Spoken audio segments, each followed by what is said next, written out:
Hello, everybody, and welcome to the second day of the 12th annual forum of the UNDP Business Call to Action, being held on the sidelines of the 77th UN General Assembly.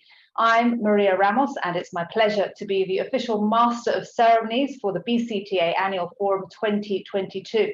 And we are delighted to have you back with us today. Now, yesterday we had an exciting day of discussions around inclusive innovation and collaboration, which are at the core of the response to these uncertain times. And we highlighted the potential of government-led inclusive innovation that collaborates with the private sector to provide essential services to underserved populations. Plus, we also explored inclusive public procurement, IPP, and this is a new way of looking at public procurement under which the government meets its needs for essential goods and services through the private sector by engaging small and medium enterprises, SMEs, and inclusive businesses, IBs, in the public procurement process. Now, if you missed any of these discussions, you can access the official annual forum website next week to view all of the video recordings, and each session will be there for you. Alternatively, you may also visit BCTA's LinkedIn, Twitter, and YouTube accounts to watch the recordings of this year's annual forums. All right, let's look at today, and we will continue the discourse on the role of the private sector in development cooperation and how innovative forms of collaboration between the public and private sector can drive sustainable development. But before we move into the annual forum's third and fourth sessions, let's first welcome our guest keynote speaker for the day. Ulrika Modir is Assistant Secretary General and Director of the Bureau of External Relations and Advocacy at UNDP.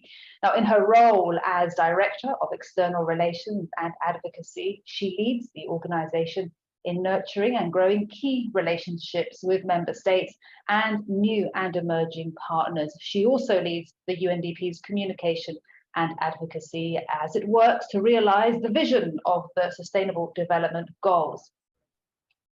Now, Ulrika previously served as Sweden's State Secretary for International Development, Cooperation and Climate. She's been instrumental in reshaping the country's international development cooperation to support the achievement of the 2030 agenda. And she combines a strong policy background with parliamentary and civil society experience. And she's had several assignments also in Latin America and Africa. Let's listen now, ladies and gentlemen, to Ulrika. The floor is yours. Thank you so much. That was a long introduction, but so great to be here. And I was just saying, you know, in these times, and this is what we hear throughout the General Assembly, that goal 17 on partnership is so key, not only to get things done, to get back on track and move forwards, but also to make sure that we have a hope that things can actually improve. So very much looking forward also to have the opportunity to look into the different sessions. Now, UNDP for the first time in 32 years has been calculating that what we call human development has declined in a way that we have not seen since we started to measure back in the 1990s. It's really taking the world, and you see it as well, we are discussing it throughout UNGA, it's taking the world back to the time after the adoption of the 2030 agenda, but also, of course, then the Paris Agreement as we know it. And we know the reasons why: the pandemic, the war in Ukraine, disruption of global food value chains, record-breaking extreme weather events. They are all a clear manifestation of what we call a new uncertainty complex, that is problems mounting on top of each other. There is a promise, but also an opportunity in this uncertainty. And I think that this is really what we need to look at now, that, you know, as we used to say, you know, in each moment of trouble, there is a solution, there are ways forward. But in order then to seize these opportunities, we need effective development cooperation. We need these partnerships, as I was alluding to, between governments, between development agencies, between businesses, civil society organizations, and also trade unions. speaking about that inclusiveness, we can only achieve greater development gains through transparent and also then of course accountable collaboration that is needed then to rebuild the trust among impactful partners to achieve. In development countries, as we know, private sector operations constitute about 60% of GDP. It generates 90% of jobs and 80% of capital inflows. And since the pandemic, and UNDP has been accompanying this, since the pandemic first swept across borders and boundaries, we have seen how the private sector, especially large multinational corporations, served as critical first responders in many ways and were partners in the COVID-19 pandemic as a provider of technology, as innovators with the skill set, services, and of course then also not least trying to safeguard employment opportunities across the board. We need to build on this momentum and ensure that the private sector plays an even bigger role in contributing to the sustainable development goals, as we need to get back on track and move forward instead of in reverse, which is the case right now. Businesses are driven to engage in development cooperation by a clear match between business and the development case. We see this increasingly. We see the interest of CSOs. We see the interest among young employees also. This is often driven by operations that scale nowadays in a different way than it used to be, launching new revenue-generating products or services, or leveraging also network benefits. So things are really shifting, as we have spoken about this for many years. A good example of this is SAP, which is the market leader in the enterprise application software, as many of you know. And both as a BCtA inclusive business member and a valued member of the Kampala Principles community of practice, SAP aims to accelerate, to scale impact on smallholder farmers through SAP rules sourcing management solution for better management and sustainability data, connecting then smallholder farmers to global agriculture supply chain. There are many encouraging things happening within the partnerships that we have been able to accompany as UNDP. On the development side, SAP addressed the need to formalize the cocoa value chain to stabilize the prices, and you can just imagine how important this has been. And on the business side, SAP guaranteed great transparency, traceability as well, and sustainability to the cocoa supply chain, as well as improve the operational quality of the processing of cocoa beans.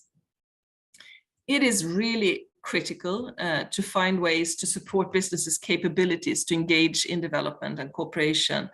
And we need this multi-stakeholder partnership at the country level effectively, where we can put forward our capabilities, our networks, knowledge, and really share ideas how to move forward. UNDP, with our presence in 170 of the member states, with a broad mandate ranging from poverty reduction to the work we do also in conflict affected areas, and not least being one of the biggest implementers with regards to climate change and environment activities, but also energy activities on the ground. We are an ever evolving ecosystem of government, development agencies, private sector, and civil society partners. And we find that this is a demonstration of the momentum behind this collaborative multi-stakeholder solutions way of working that we need to get in place. The Kampala Principles provide a platform for effective development cooperation between the private and the public sector actors. And they also foster the much needed accountability, transparency, and trust. And I just wanted to bring forward one number also from our Human Development Report. Only 30% of people across the world have trust in each other and also in important institutions. This number is going down. We have to make that change. Now, the Global Partnership for Effective Development Cooperation and the principles, and you know them, most of you, I believe, we're talking about country ownership. We're talking on focus on results, inclusive partnerships, and transparency and accountability. They have really been the groundwork in many ways to guide relationships between development partners for close a decade, helping then also to strengthen and improve the way that we can cooperate to ensure that all citizens are also invested in the process. Through the Global Partnership for Effective Development Cooperation and the Joint Support Team, UNDP is also working together with the OECD to monitor progress in effective development cooperation based on these principles. Business Call to Action is also a great example of UNDP's work with the private sector. It's an indispensable partner in delivering a strong recovery, forging the path to the 2030 and ensuring equitable opportunities for all along the way. And Business Call to Action has partnered with the OECD UNDP in the Global Partnership for Effective Development Cooperation. We have had a series of action dialogues taking place on the ground to really localize and see how the partnership could be used as a platform. We've been in Tunisia, in Colombia, and Indonesia, just as some few examples. And there we have really seen how the Kampala principles have really been useful also to foster these innovative multi-stakeholder collaborations that we need to see. In parallel to these action dialogues, BCtA also launched the Kampala Principles community of practice to support the uptake of these principles and really bring the best practices so we can use them in the global network that we have. The 3 action dialogues that I mentioned and the 4 COP sessions brought together over 500 participants, including private sector actors, development agencies, and public sector actors, as well as civil society organizations and union representatives. So this is really what the partnership is all about, bringing together also actors to find these solutions to move forward.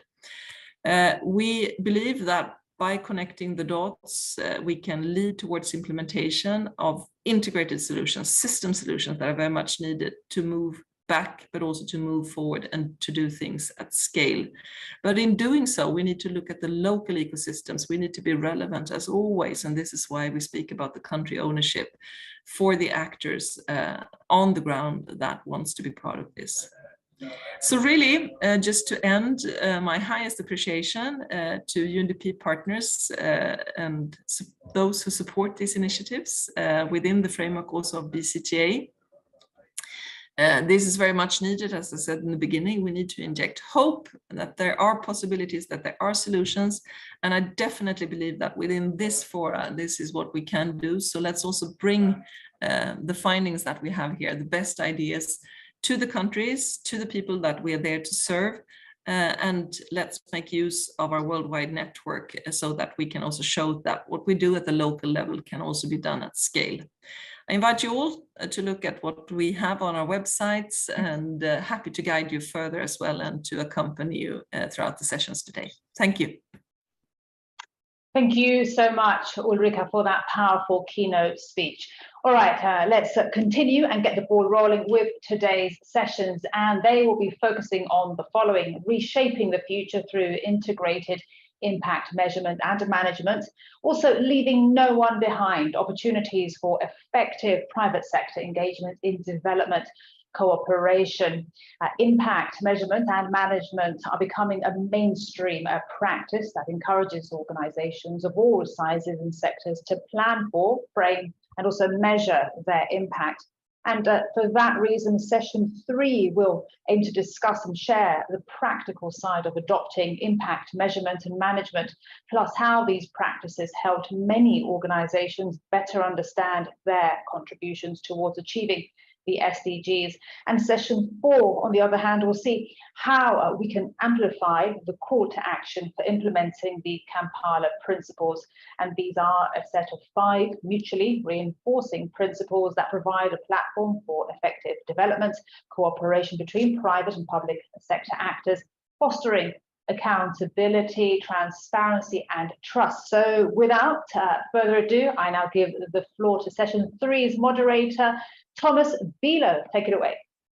Great, thank you so much. It's really exciting to be here virtually as part of this session. My name is Tom Bilo, and I work as Chief of Program in UNDP's Sustainable Finance Hub. And I really just want to build on Ulrika's remarks as we begin this session. Ulrika shared with us how we're experiencing a once-in-a-lifetime human development decline. and how there is an uncertainty complex which we face across multiple shocks to our development system, whether it be the pandemic, climate change, or security and geopolitical shocks. And really what we're seeing in relation to the finance architecture and finance system is that it is not fit for purpose. We know that the financial system has borne a terrible shock alongside our development shocks. We've seen how pre-pandemic financing gaps for the achievement of the SDGs have increased by 70% to $4.2 trillion per year. You know, astronomical figures, of course, but it's not just that the funding or financing gap has increased, but also that investments are being driven to sectors and geographies that are not enabling us to achieve sustainable development.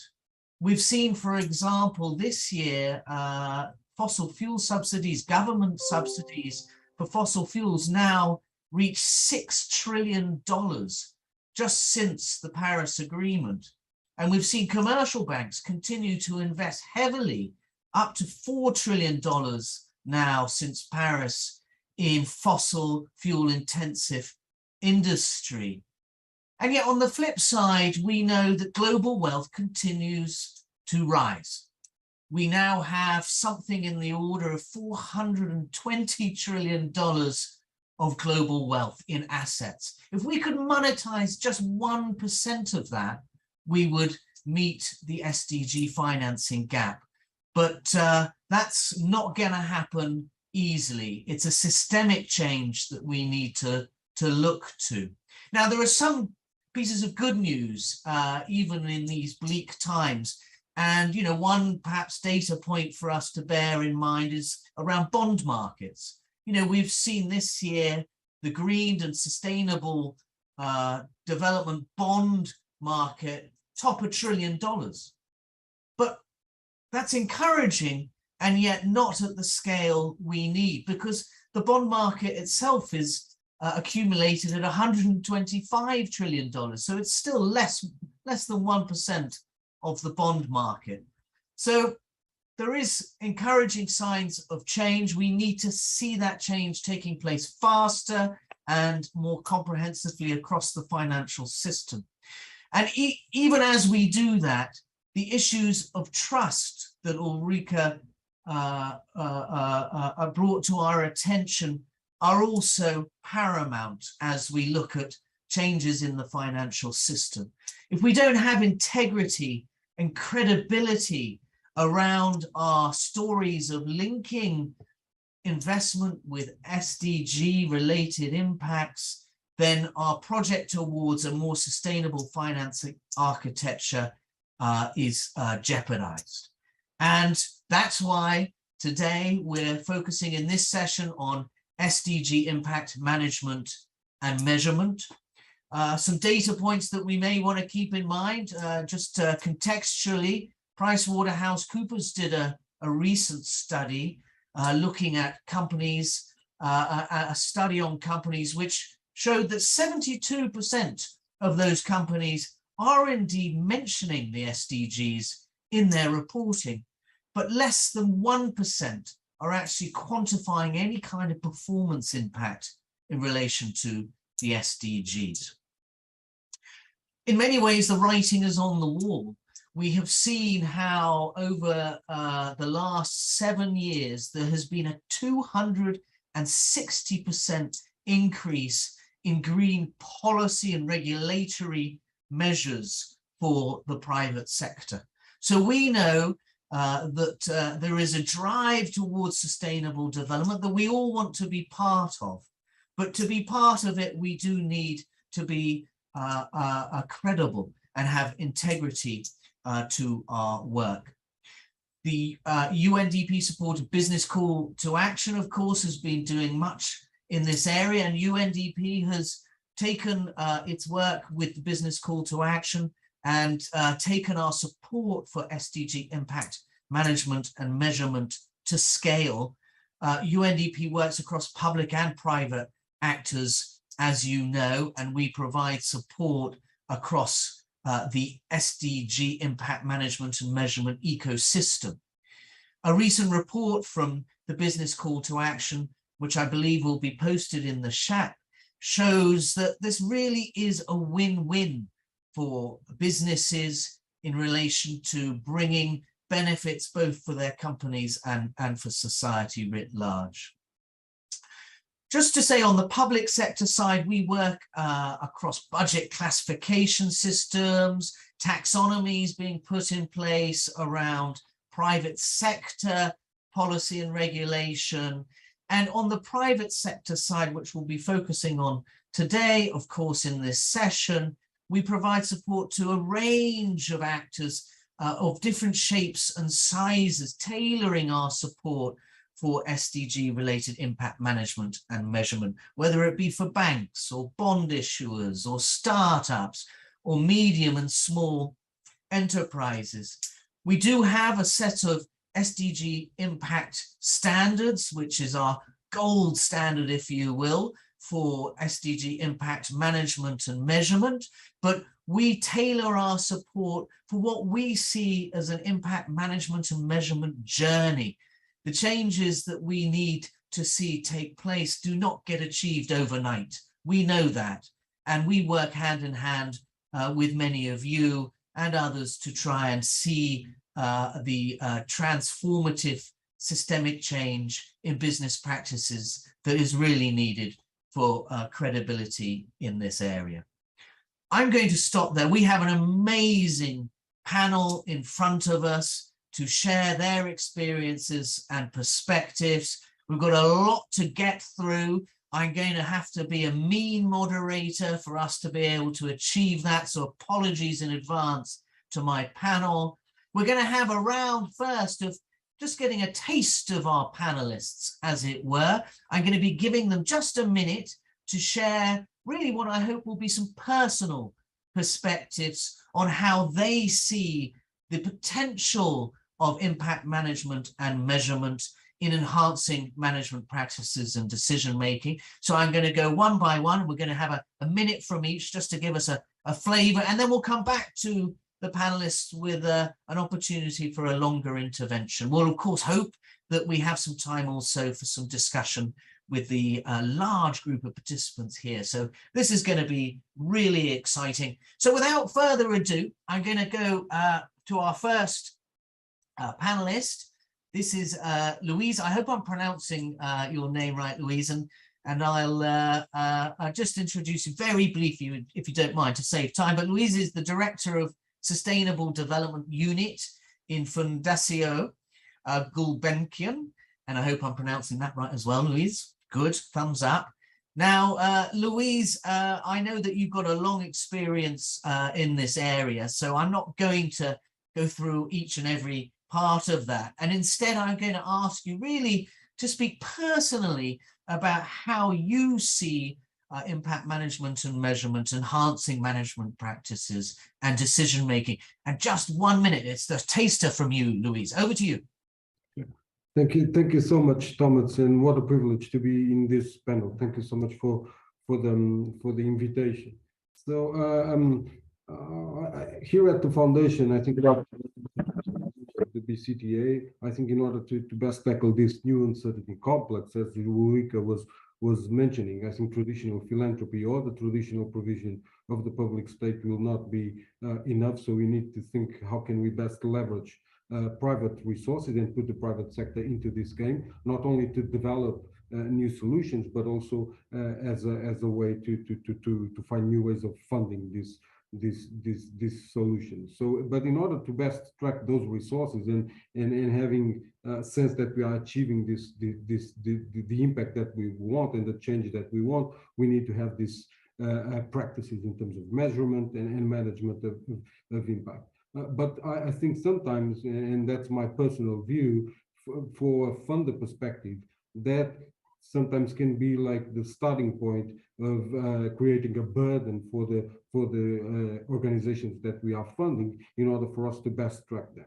to best track that impact. And at the end of the day, it's not ourselves that are at the front line of the impact, it's the organizations that we serve. So I think the challenge here, and I'm happy to elaborate that a bit more further in the discussion, is how can we turn this impact measurement and management practices, not a theoretical and an academic burden for the organizations that we serve, but actually a decision-making tool that also helps the organizations navigate in this impact journey.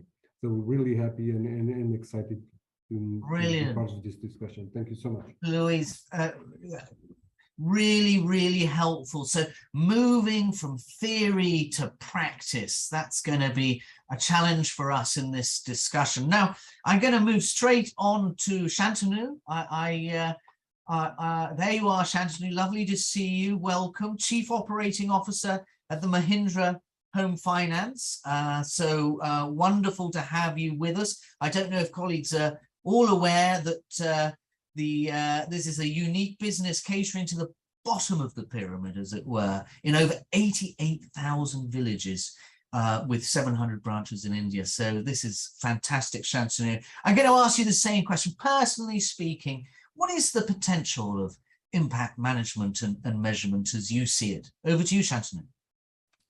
Thank you so much, Thomas. A pleasure to be here.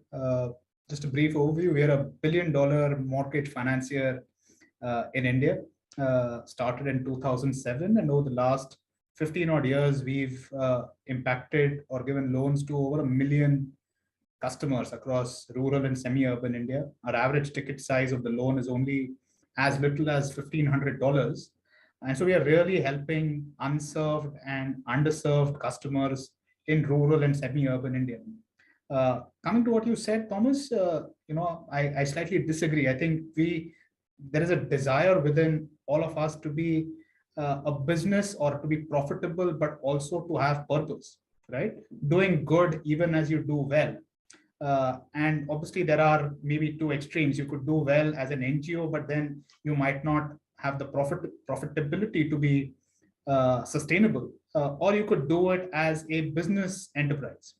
Now, as a traditional business enterprise, there are profitability metrics, return on net worth, return on equity, which gets measured, right? But how do you really measure purpose and whether you are staying true to what you set out to do, right? And that's, I think, where impact measurement and management comes in. We've been a partner with BCtA since 2016. And, in a sense, to just keep it really short, I'd say that being a part of this ecosystem, BCtA and UNDP have been our conscience keepers, if you will, to ensure that, we genuinely are, a purpose-driven organization. Great, Shantanu. Thank you so much. So another perspective there, the importance of using the tools of SDG, impact management and measurement, to do business with purpose, a toolkit to help us do well and do good. Thanks so much, Shantanu. I'm going to now move. We've had a foundation, we've just had Mahindra and of course the bottom of the pyramid loans that are provided. Now I'm going to turn to Emil now. Emil is the head of impact of a global internet service provider, as I understand it, Bluetown. So Emil, what's all of this mean to you? Yeah, thank you, Thomas, for the kind introduction, and thank you for BCtA for having me. As you rightly say, Bluetown is a rural internet service provider, and very importantly, our mission is to connect the unconnected. So we want to get people on the internet that are not today. And I think for us, the way we see IMM, or impact measurement and management, is really for one, customer insights, right? Understanding how our service is influencing people's lives in both a positive and negative way, right? Because that really gives some insights that traditional business KPIs cannot. But of course, at the same time, it helps us map out the biggest risks that face us. And I think by the end of the day, if you want to make good decisions, you need good data. And I think IMM can provide just that. Great. Thank you, Emil. That's brilliant. So understanding better how we influence people's lives through our provision of goods and services, and the importance of data and management systems allowing us to adjust our decisions accordingly. Emil, that's great. Thank you so much for that. Now we're moving to yet another stakeholder in the ecosystem, now a development bank, and I'm turning to Manfred. Hello, Manfred. Manfred is Principal Economist with the Development Impact Unit at the Asian Development Bank. So wonderful to have you with us. Over to you, Manfred. What does this mean to you? Good evening or good morning. It's really exciting. These starting introductory discussions. I'm really happy to be here. How is Asian Development Bank engaged with impact measurement? For ADB, as a multilateral development bank, impact measurement is very essential. It is practically part of our DNA, as we always have to show the development impacts. Our mandate is development and poverty alleviation.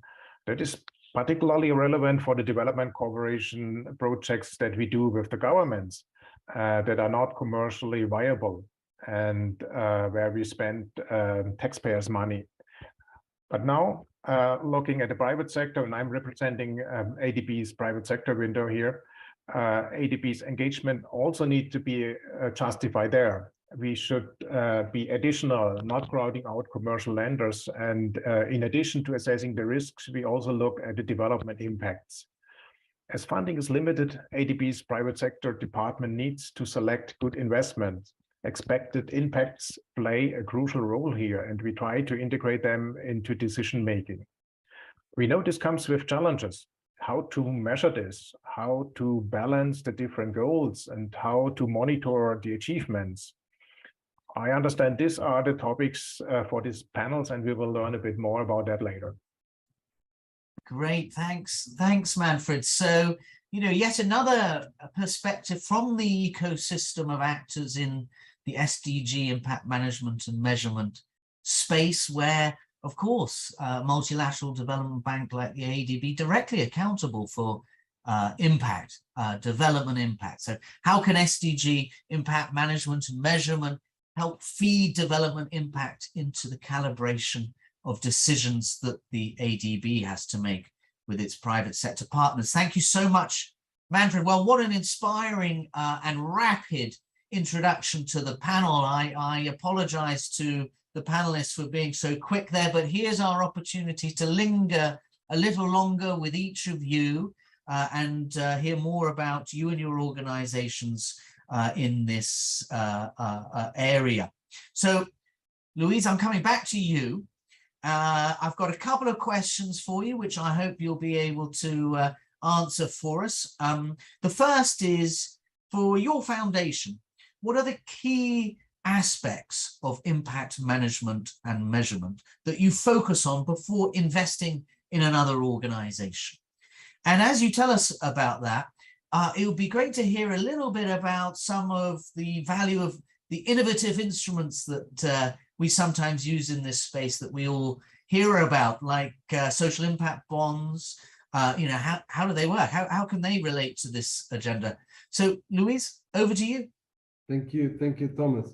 So as I was mentioning before, I think the challenge that we have here is how can we set up a system, and more than a system, a dialogue between the funders like the Gulbenkian Foundation and our investees, the social organizations or ventures that we fund, in order to make sure that we are achieving what we both want, which is impacting some of the thematic areas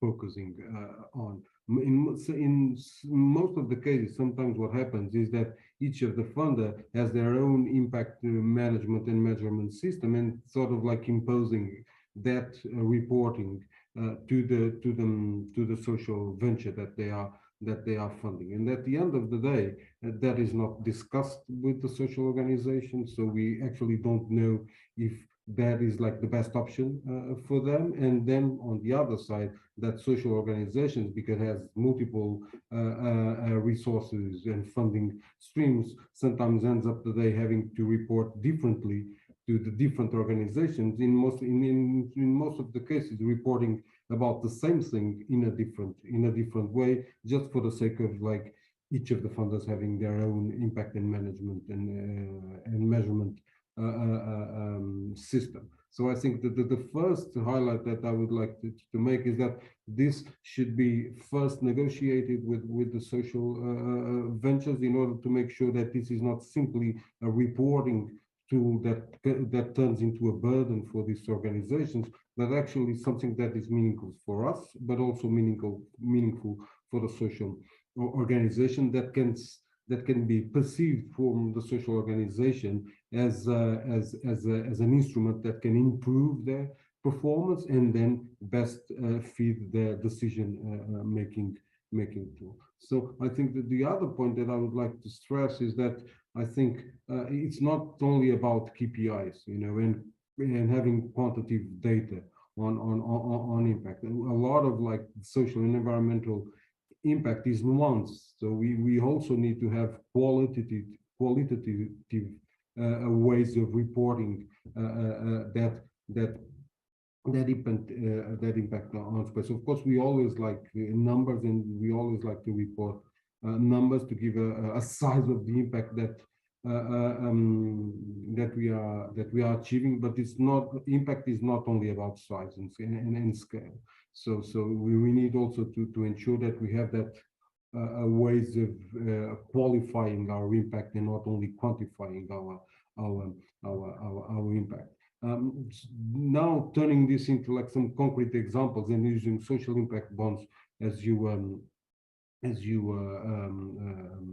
know, referring to, that is a tool that we have used in the recent years and tested and tested here in Portugal in different areas, namely on employability, also on the prevention of foster care for children and youngsters at risk. For those that are not so acquainted with social impact bonds, basically is an outcome-based contract in between some investor, a private investor, a social organization, and a public organization. And basically there is a first investment from the private part to ensure that that project has the resources to work, and then the public part reimburse or pays for the intervention, but only if the outcomes are met. So it's quite an innovative way of establishing public and private partnerships, with all the risk going to the private part. So it's also quite a smart way for the public sphere to test innovation in some of the areas. That's what we have done here in Portugal. I'll give you an example on employability. In most of the cases, or the traditional ways of financing employability work is by simply paying, you know, hours of training, regardless of how many people after that training are actually getting a job or not. And that's what we want to achieve, you know. And basically that social impact bond was paying for digital skills for youngsters from some vulnerable communities in Portugal. And our outcome was, after that training, in 3 months, if they were getting a job, and if half of them were getting a job, we would be paid back. In a nutshell, we were quite successful, so we were reimbursed. But in order for this to happen, and because it's again like outcomes based, we need to have this impact measurement and management system in place, not only to, at the end of the journey, to have report on like who are the ones who get the job or not, that would be like quite a straightforward thing to do. But actually, how can we best monitor all the process that first when they are attending all the trainings, what are the nudges that they need in order to be as successful as possible, and then if they have all the resources in place in order to do that employability journey. To conclude, I give an example of another social impact bond, actually not one of them that we were involved in, but quite a famous one, the first one on Peterborough in the UK, that was trying to prevent reoffending of young people in the UK. And one of the data that they were collecting actually was in the days that these inmates were being released, and then when the reoffending was happening. And actually, what they found out was that in the cases that the inmates were like released on Friday, the probability, the chance that during the weekend some reoffending, some small crime happened was much higher than if they were released like on Monday or Tuesday, when they can have all the follow-up from some social organizations. That is quite a powerful example on how important it is to track these data points, not at the end of the journey, but throughout the intervention that we are supporting, so we can improve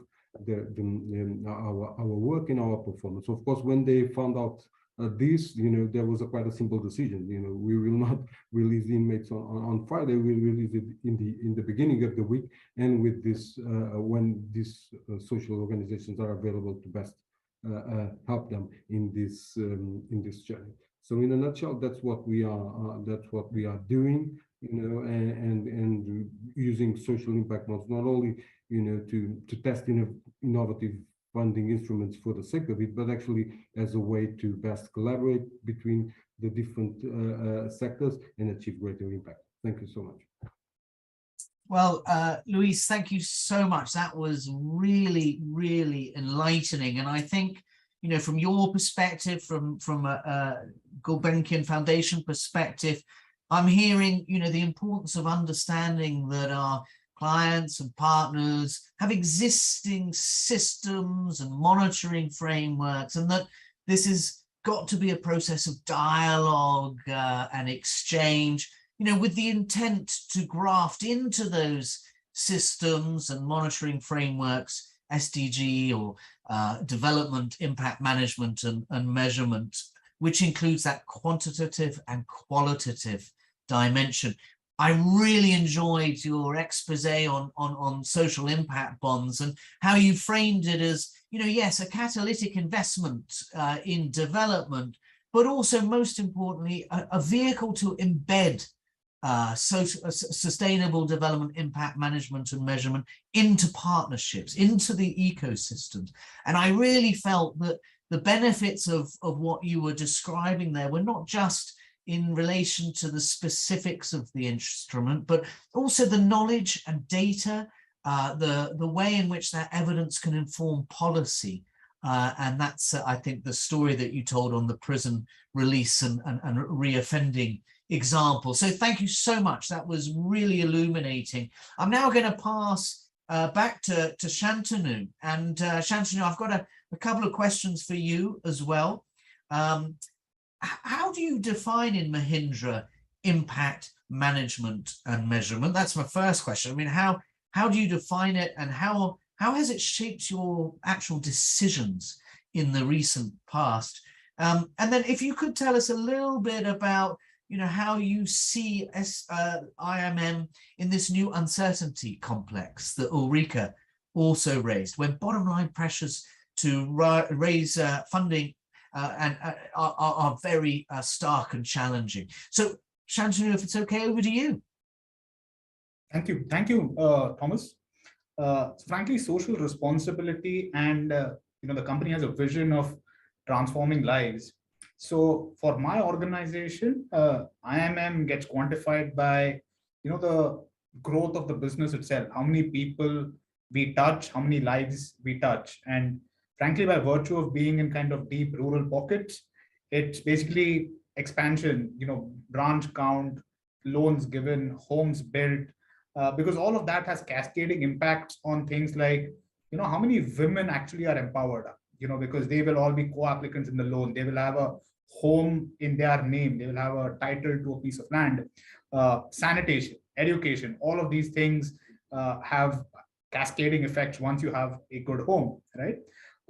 So frankly, deep and vast penetration has been at the core of our strategy. But that was all, in a sense, pre-pandemic, right? Because frankly, during the pandemic, survival took precedence, because frankly, there is no long-term impact possible if you don't even survive the short term. And so let me just tell you what happened to us in the pandemic. It was time for some real soul-searching, gut-wrenching, difficult decision, because business continuity itself was hampered. There were lockdowns across the country, so there were no collections. So there is no cash coming into the company. So obviously lending is stopped. It leads to a shrinkage of the portfolio. The delinquency goes up, which are threats which face any financial services company. And then when it comes to survival, you have to make some tough calls, right? Now, as we looked at our data, we realized that we were really funding the real bottom of the pyramid, right? And people who are at that strata of society, they actually have very little savings to fall back on if they are exposed to external events like pandemic, illness, maybe death, right? And because these, especially the pandemic, was at such a massive scale, we felt that our overexposure just to this one segment of customers was actually a very major risk. So we've since pandemic, taken a decision to diversify and go to, slightly higher, more premium segment of customers, still not people like you and I, Thomas, but what we will call as rural premium. So people in the villages, but maybe ticket sizes up to $5,000, $10,000, which would still be a 10x over what we used to do, and also expand into semi-urban and affordable housing segments within the country, which then go up maybe up to $50,000, right? So still unserved, underserved, but probably less so, right? Also on the collections front, we had a very high cash collections business, 10,000 people in the company going out and collecting cash across rural India. And again, pandemic was an eye-opener. So we made a twin effort to empower digital means for our good customers and also enable them to make payments through other channels where you don't have to collect cash. So in summary, while we want to remain committed to transforming lives, in the post-pandemic world, we've had to make a pivot just in order to make the business remain for profit and sustainable. And we've been able to do this by using the analytical rigor and having to take some harsh but much needed decisions for survival. So that's it from my side, Thomas. Thank you so much, Shantanu. And I really liked the way you began your remarks by talking about touching lives. And, I think it builds on Louise as well. We're touching lives, not just in terms of the quantifiable outreach, but also in terms of the quality of the touch, the empowerment that you articulated, particularly for your women clients. And also, I think what was really inspiring for me was how you use your knowledge and data of your client group to adjust the portfolio and the way with which you work, which is really something powerful that should also be shared and used, in my mind, with other actors in the ecosystem. Your knowledge and data are really powerful for government decision makers as well. So Shantanu, thank you so much for that. I'm going to move now to Emil. Back to you, Emil. And we're going to ask you a couple of questions as well. I mean, first, from your perspective again, what is the value for businesses to adopt impact management and measurement? And if I could ask about Bluetown itself, I mean, how do you align revenues with impact? And how can financial related KPIs be aligned with impact related KPIs? So Emil, over to you. Thank you, Thomas. And I think, as also mentioned in the introductions, right? I think it's critical for business managers to understand their impacts on the people they serve and the planet as a whole through effective IMM, basically because it will help them understand the true value of what they're doing towards their most important stakeholders, but of course also in order to ensure that they're aware of the risk they might be facing from running their operations.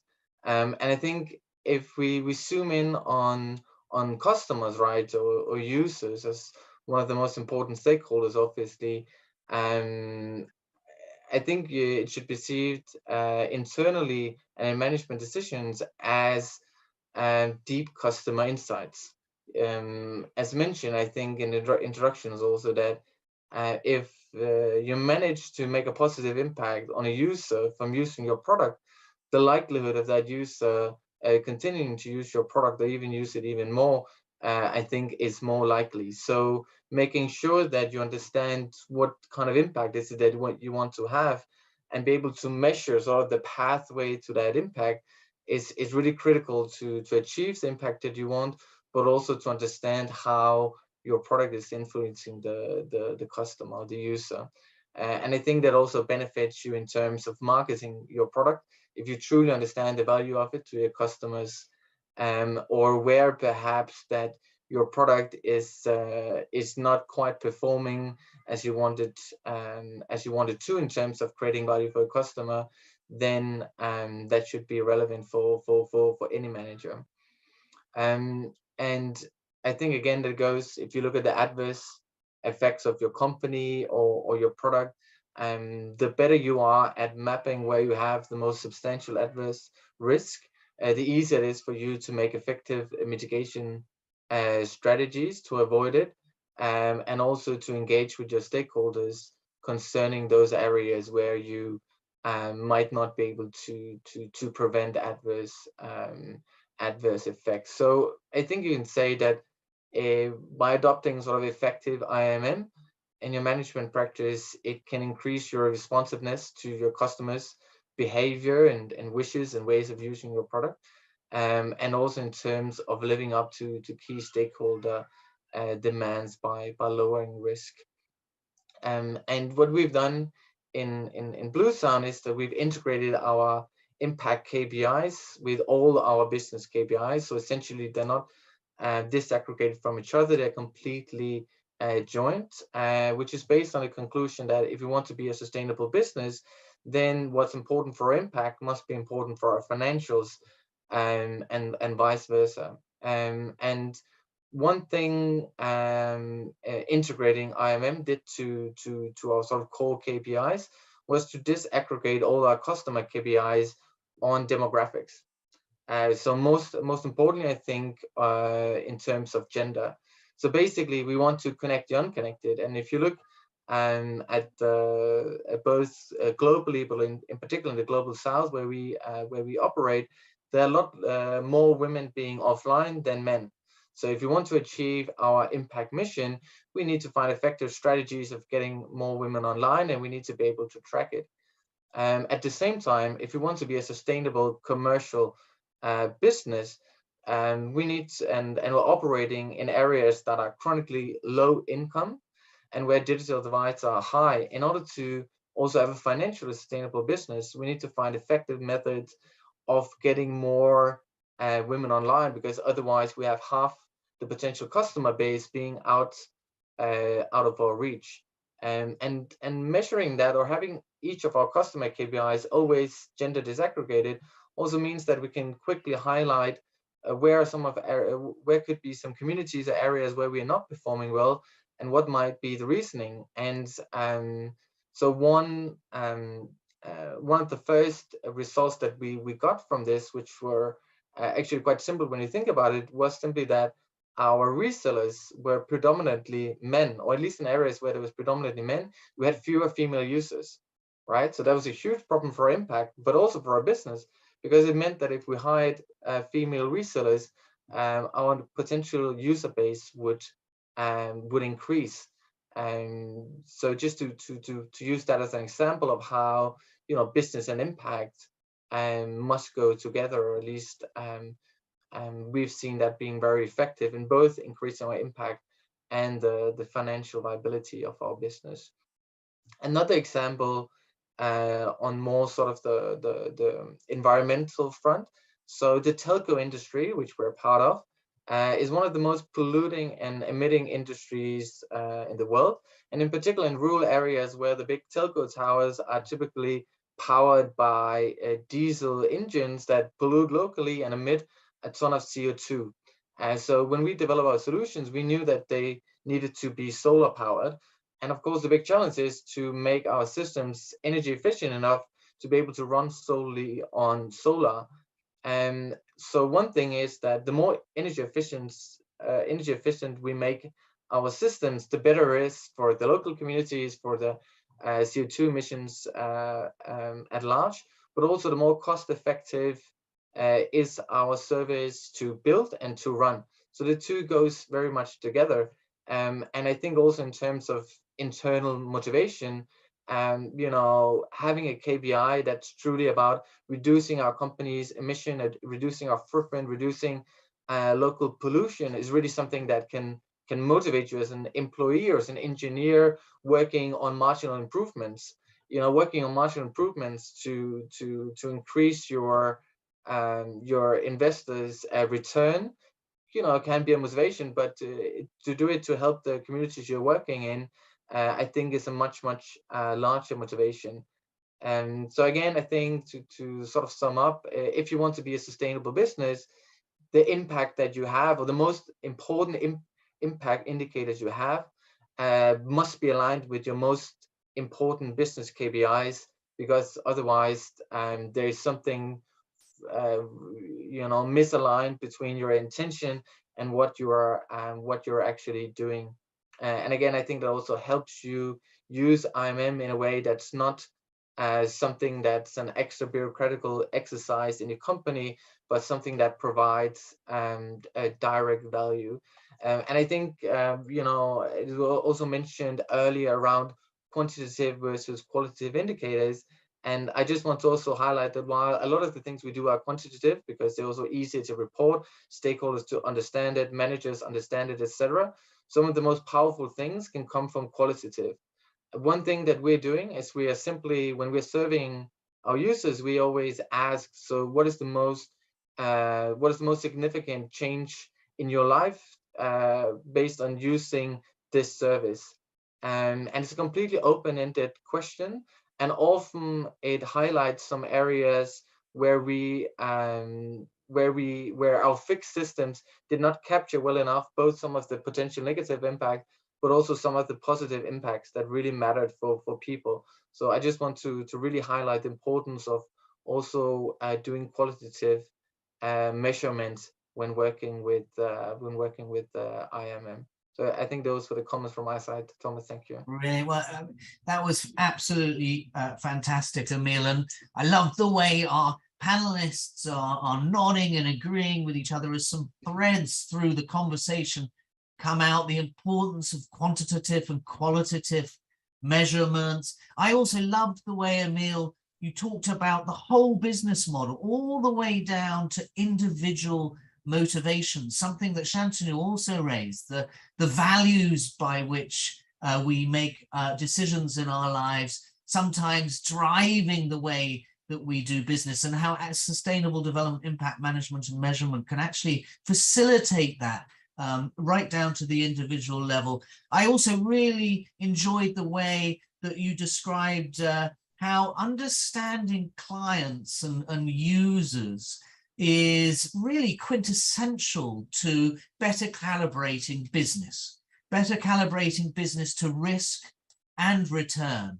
So I think that was really illuminating, and also how, you know, some of these measures around energy efficiency are both delivering development impact in terms of CO2 reduction, as well as you know, win-wins for business in terms of cost reduction as well. So Emil, that was really fantastic. Thank you so much. I'm now going to pass back to you, Manfred, and back to the ADB. And I really wanted to ask you, for the benefit of our group here today, you know, how does the ADB's private sector department use the concept of inclusive business to increase impact?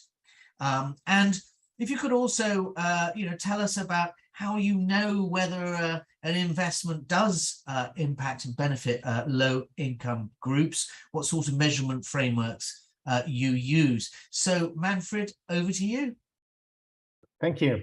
I love the discussion, and it's very interesting to see this perspective, because it's a bit different perspective how we see it, because simply we look as a financiers into the total market, and a lot of the statements is coming, let's say, a bit from bottom up, and that's actually very interesting for us to see. ADB welcomes projects that support an inclusive business model and that benefits the base of the income pyramid, as we call them, or which is a synonym for the low income groups. And I mean, I think this is nothing new in this round, but let me just repeat it, that ADB defines inclusive business as a business entity that generates high development impacts by improving access to goods and services for the base of the income pyramid or the low income groups, or providing income or employment opportunities to low income people as producers, suppliers, distributors, employees, or even employer. So basically we look here a bit like integrating the underserved population into commercial value chains. At ADB, at the private sector department, 22% of the project which we committed last year support an inclusive business approach. So not all, and ADB has multiple goals and strategies, and projects need to fit well into various categories. Inclusive business is only one, but a very attractive feature, and it helps to get ADB internal approval to provide loans and funding. So in a certain way, we look for that, and that's how to say an attractive feature then for us to say, yes, that is the project we would like to support. To your second questions, and I think we are a bit at the end, so let me allow to go here a bit more into details. How do you know if an investment benefits low-income groups? ADB undertakes an assessment. We ask who are the beneficiaries. This could be people as producers, suppliers, distributors, or employees. And we ask to what income group do they belong to? Simple, but unfortunately, often data is not easily available, especially if you speak about bigger companies and you speak about a kind of range of clients, of beneficiaries. So we need to look a bit more careful and a bit more systematic. We work then with our borrowers and clients to get such data, and I actually enjoy very much such dialogues with them, because this already improves often the awareness and the communications, and it's often an interesting mutual learning process. However, often pure income data of end clients and employees or farmers is not available. And then PSOD, the private sector department, we have there a kind of tool where we use proxy indicators. An example is a bank in Uzbekistan that started microfinance lending. Their branches are mostly located in rural areas. Around 60% of their clients are SME, agricultural borrowers, and small retailers. But if income data of the borrower is not available, we still need to make a judgment call. Do we understand this is inclusive business or not? And here we look then on certain characteristics that had been available. Like for the agricultural borrowers, there was available the size of the land. For agricultural activities, partly it was available. And we use that as an approximation to income, for income level. We see that a borrower are small farmers, with the land is ranging from, in that case, it was 0.2 to 1 hectare. And with that approximations, we could really assess that to say, hey, look, this is really inclusive business. And we could actually say, yes, we are sure that if we label that way, we are fine. Another example, and I just refer here to to Shantanu, who is in the same business.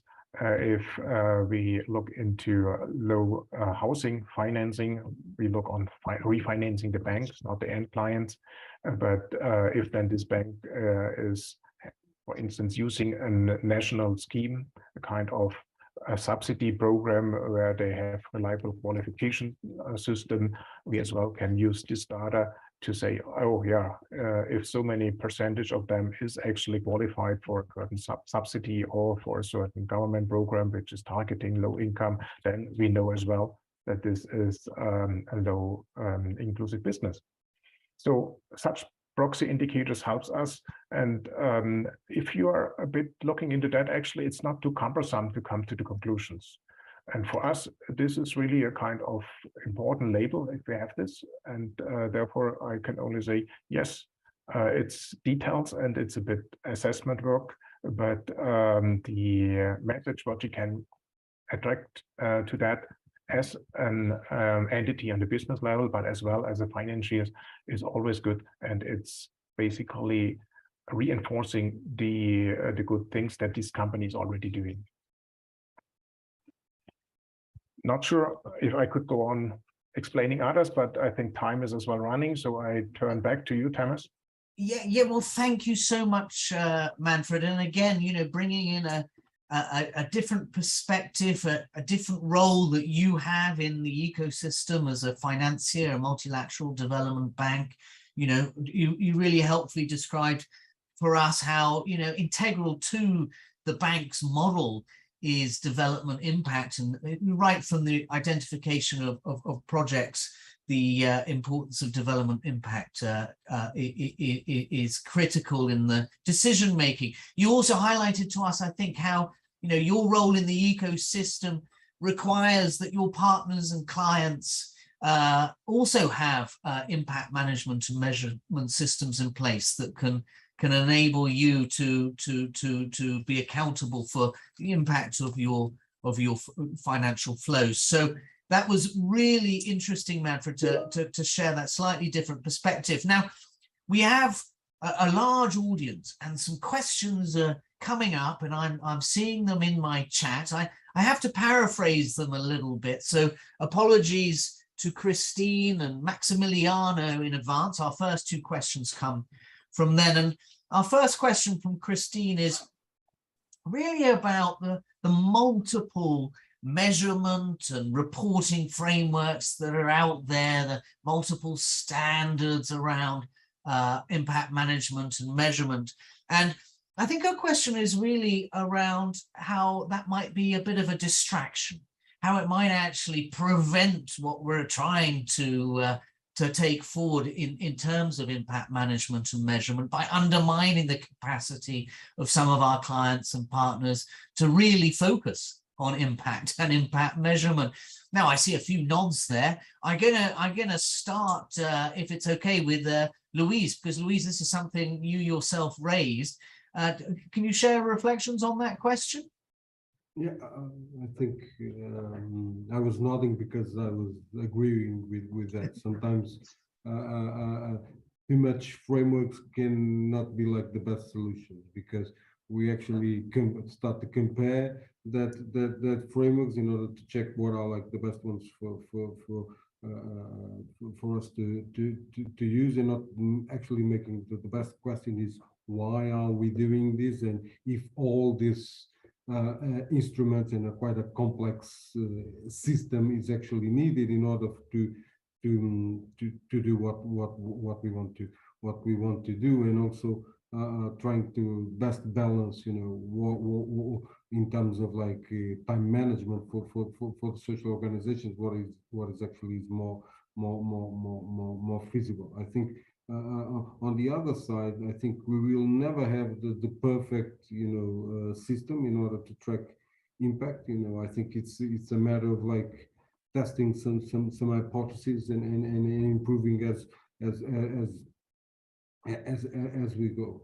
But if I had to pick up one, and actually it's not that we are like using it like in a straightforward way, but it was most of our inspiration. There is a lot of work done by the impact management project that is basically do like 5 questions and quite a straightforward way to start thinking about what are like the key elements that we need to track as the project flows, that can actually be, you know, quite a lean way to start thinking about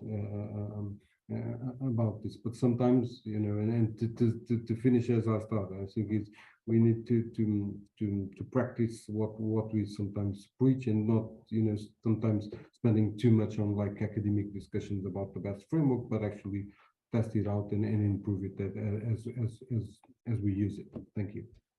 Great, thanks, Louise, for sharing that. I'm going to build on the question because I do think it's a challenge for us, and let me take a sort of ecosystem perspective here, because I guess what we are all aiming for is something that's interoperable or somehow comparable across different organizations. Because really, you know, when we started this conversation, I highlighted to you how, you know, what's at fault here is the entire financial system. And what you're highlighting for us is some of the innovations and the pioneering work that you're taking forward to bring to that ecosystem a closer focus to impact management and measurement. But if we're all doing different things, will we be able to, you know, ensure that this adds up to something coherent and systemic? Any reflections on that from the colleagues or the previous question? I'm looking at you, Emil, at the moment, because you seem to be nodding, which is always a favorable sign. So, Emil, any thoughts on this? Yeah, I think, you know, this debate is really important, and I think it always comes up, and it has come up for the past 5-10 years, and it remains important. And I think the reason why I was smiling is also that we've been through this process as well of trying to map all the different frameworks out there, all the different policies and practices, and really ending up being a bit confused and thinking, you know, like we will never be able to do this, right? And I think what helped us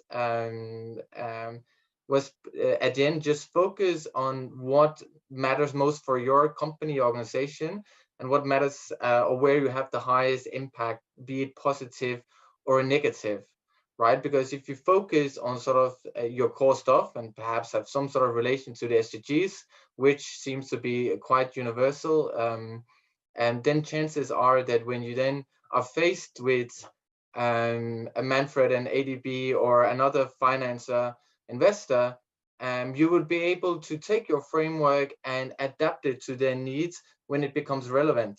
So rather than spending all your time trying to make something that fits for everyone, focus on what's most important for you, and then hopefully as your conversations with investors, etc., advance, then you can adapt it if necessary to their specific framework. So rather have something of high quality than trying to fit into a lot of boxes that you might not fit. Great, thanks for those reflections. So, Manfred, any thoughts from you? I can try my commenting on that. The topics are very interesting and controversial, actually. What I see here is definitely we have an environment where we have a lack of standards and comparability on the measurement frameworks. And as well, we have a kind of situation where we see a bit, I mean, the negative part name would be whitewashing, or we see a bit that that there's used a lot for marketing and CSR, but not really the accountability there. But I'm not too worried about that, actually. I think it happens, and I think we have to counter that by more accountability. But what I see actually is, look, doing that, we have more positive impacts because other competitors see this, oh, there's something happening, I have to do as well, I have to think about that. And that thinking about that awareness creations, that is as well actually kind of positive impact what we see in the market. Therefore, let's say instead of focusing now on regulating and standardization and on kind of external reviews, which all would be in a certain way welcome, I would rather focus on, say, let's increase the outreach and let's send a message out that everybody should actually do that. And for us, and I think this is as well something I would recommend to all the kind of organizations who work with setting up with frameworks and with monitoring, it's always good to have this long term, right? I mean, if you do this once up front and then it's done and you use the label for the next 10 years, obviously that is a bit, how to say, inviting to overstretch the credibility. But if you have to monitor that, if you have to look back, if you have to be accountable for what you promised, if there is KPIs and somebody is coming back to look at that, or you have to report back, then it becomes powerful, even if the initial motivation was more to say, let's polish a bit our image. Right. Right, thank you, Manfred. That's really, really helpful and frank intervention. So thank you so much. Now, Shantanu, coming back to you, just in case you want to share some thoughts, I'm sure you will. Sure, Thomas. Frankly, I feel that let 1,000 frameworks bloom, right? I mean, if just because there are more frameworks, that's for academics. You can have multiple frameworks. But like Emil said, it's for the organization to figure out, what they want to follow. And you should not try and, frankly, impact is not accounting, right? So there is no one framework which will fit all. You should do what's right for you and your business. I think there will be a self-selection, both of investors, customers, other stakeholders who your measurement of impact, like everyone on the panel said, there's qualitative metrics, there's quantitative metrics. Like Manfred said, very often there are proxies that you have to use. So data is not all that easily available. But if the intent is right, I think there are enough stakeholders out there who will find each other and basically end up driving positive value for society. So that's my thought. Great. Well, thanks, colleagues. I think those are really important reflections. And, as we come to towards the end of our session, I think this is a really useful conversation to frame, where we're heading and where we're at. I mean, I think for UNDP, we really look forward to working with you. I mean, I think we're all recognizing that change is happening, that actually we're seeing some pioneers. You are all pioneers in terms of bringing impact management and measurement to the core of business practice. But the market is huge, and embedding this in the market is going to be a challenge for all of us. You help inspire others in the market, and for that, great thanks. Your stories around what works and what doesn't, your advice on, really starting with what works for you rather than looking to the many frameworks for measurement and monitoring that are out there. I think, we're hearing that size matters too. This isn't a one size fits all approach.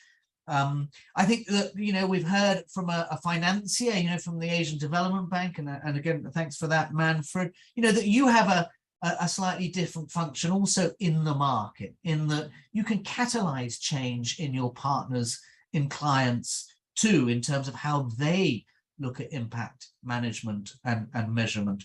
I do think that, from a policy and regulatory perspective, change is also happening. It's not just in business practices, particularly, on the climate and green transition side, we're seeing, that increase in policy and regulation that's being applied by governments. That too will drive change, but we need to be careful to ensure that it drives change without, becoming so burdensome that it threatens some of the smaller enterprises and business practices that we have to engage with. And I think, for me, I'm hearing how this is a journey, how, we really need to see this as a change process, both for businesses, but also for the ecosystem writ large. Now, we do have a question here for UNDP, specifically from Maximiliano, who's, really asking, how can we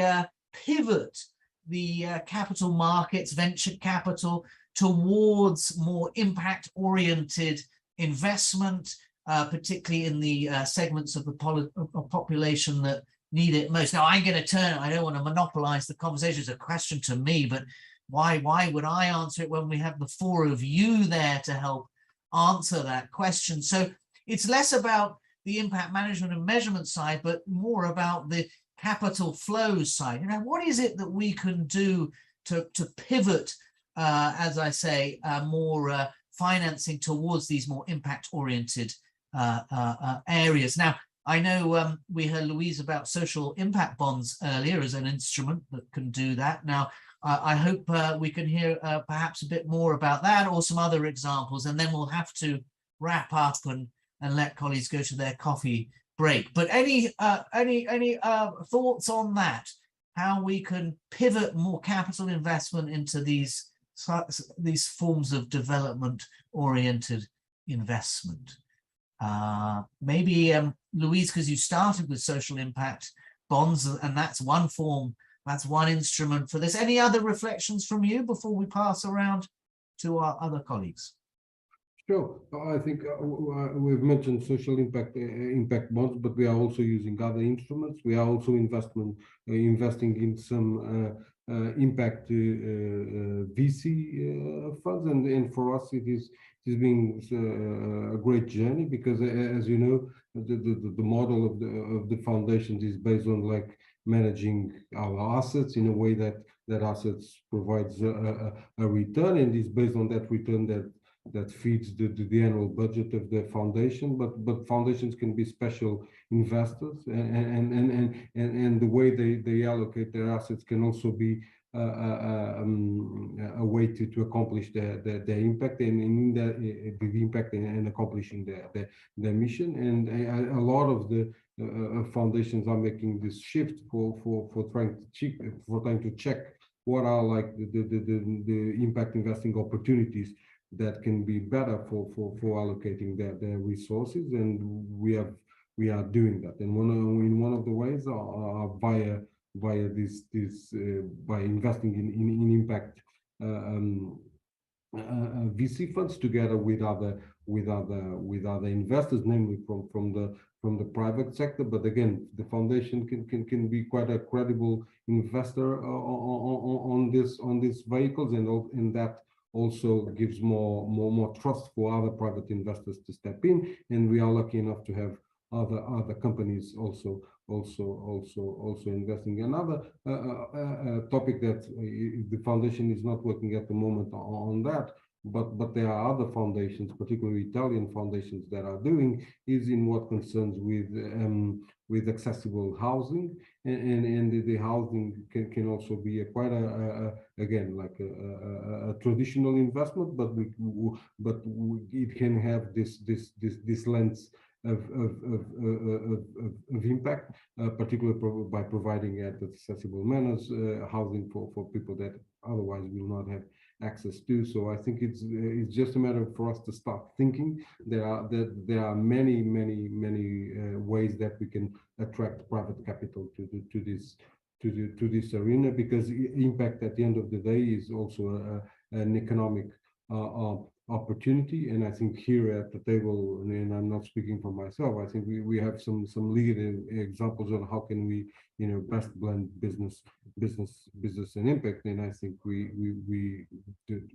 the future will I think I am optimistic. I think we will come with more private capital being channeled to these tools. Thank you. Louise, thanks so much for that. Any other of the panelists just want to, in a very short intervention respond to this challenge? Shantanu. Sure, Thomas. So, frankly, I don't think there's a shortage of capital, right? I mean, if you just take microfinance and Muhammad Yunus and, what an entire industry it's created, which has had a lot of impact. There's been a lot of VCs who backed a lot of microfinance companies and have made good returns, right? So I think the question is not as much is there capital available, but what is the business model? Because very often impact businesses kind of traverse a very thin line between just being CSR or NGO versus actually being an impact business. And obviously, if you are more the NGO variety, you're not going to get too much private capital, right? So you have to prove your business model at some scale and demonstrate the ability to grow and have phenomenal growth and prospects for you to be able to attract too much capital. But I think the scalability and proving that it's a for-profit business model is a bigger challenge for impact businesses than the availability of capital. Great, thank you, Shantanu. I'm afraid we're going to have to bring this to a close, and apologies to Emil and Manfred if you wanted to chip in here, but I've just had a message saying we've got a hard stop in just a few minutes. So let me try and bring this to a close, and also just to reflect on that question from Maximiliano. I do think there is no shortage of capital, Shantanu. You are absolutely right, and I think we used the data point again at the beginning of the session. I mean, in terms of global assets, there's $418 trillion worth. So there's no shortage of global wealth. But there is perhaps a challenge in terms of the project pipeline. And I, from the UNDP side, know that what we're trying to do on the pipeline side is work with governments and the private sector to identify investment opportunities that really can deliver on sustainable development as well as profit.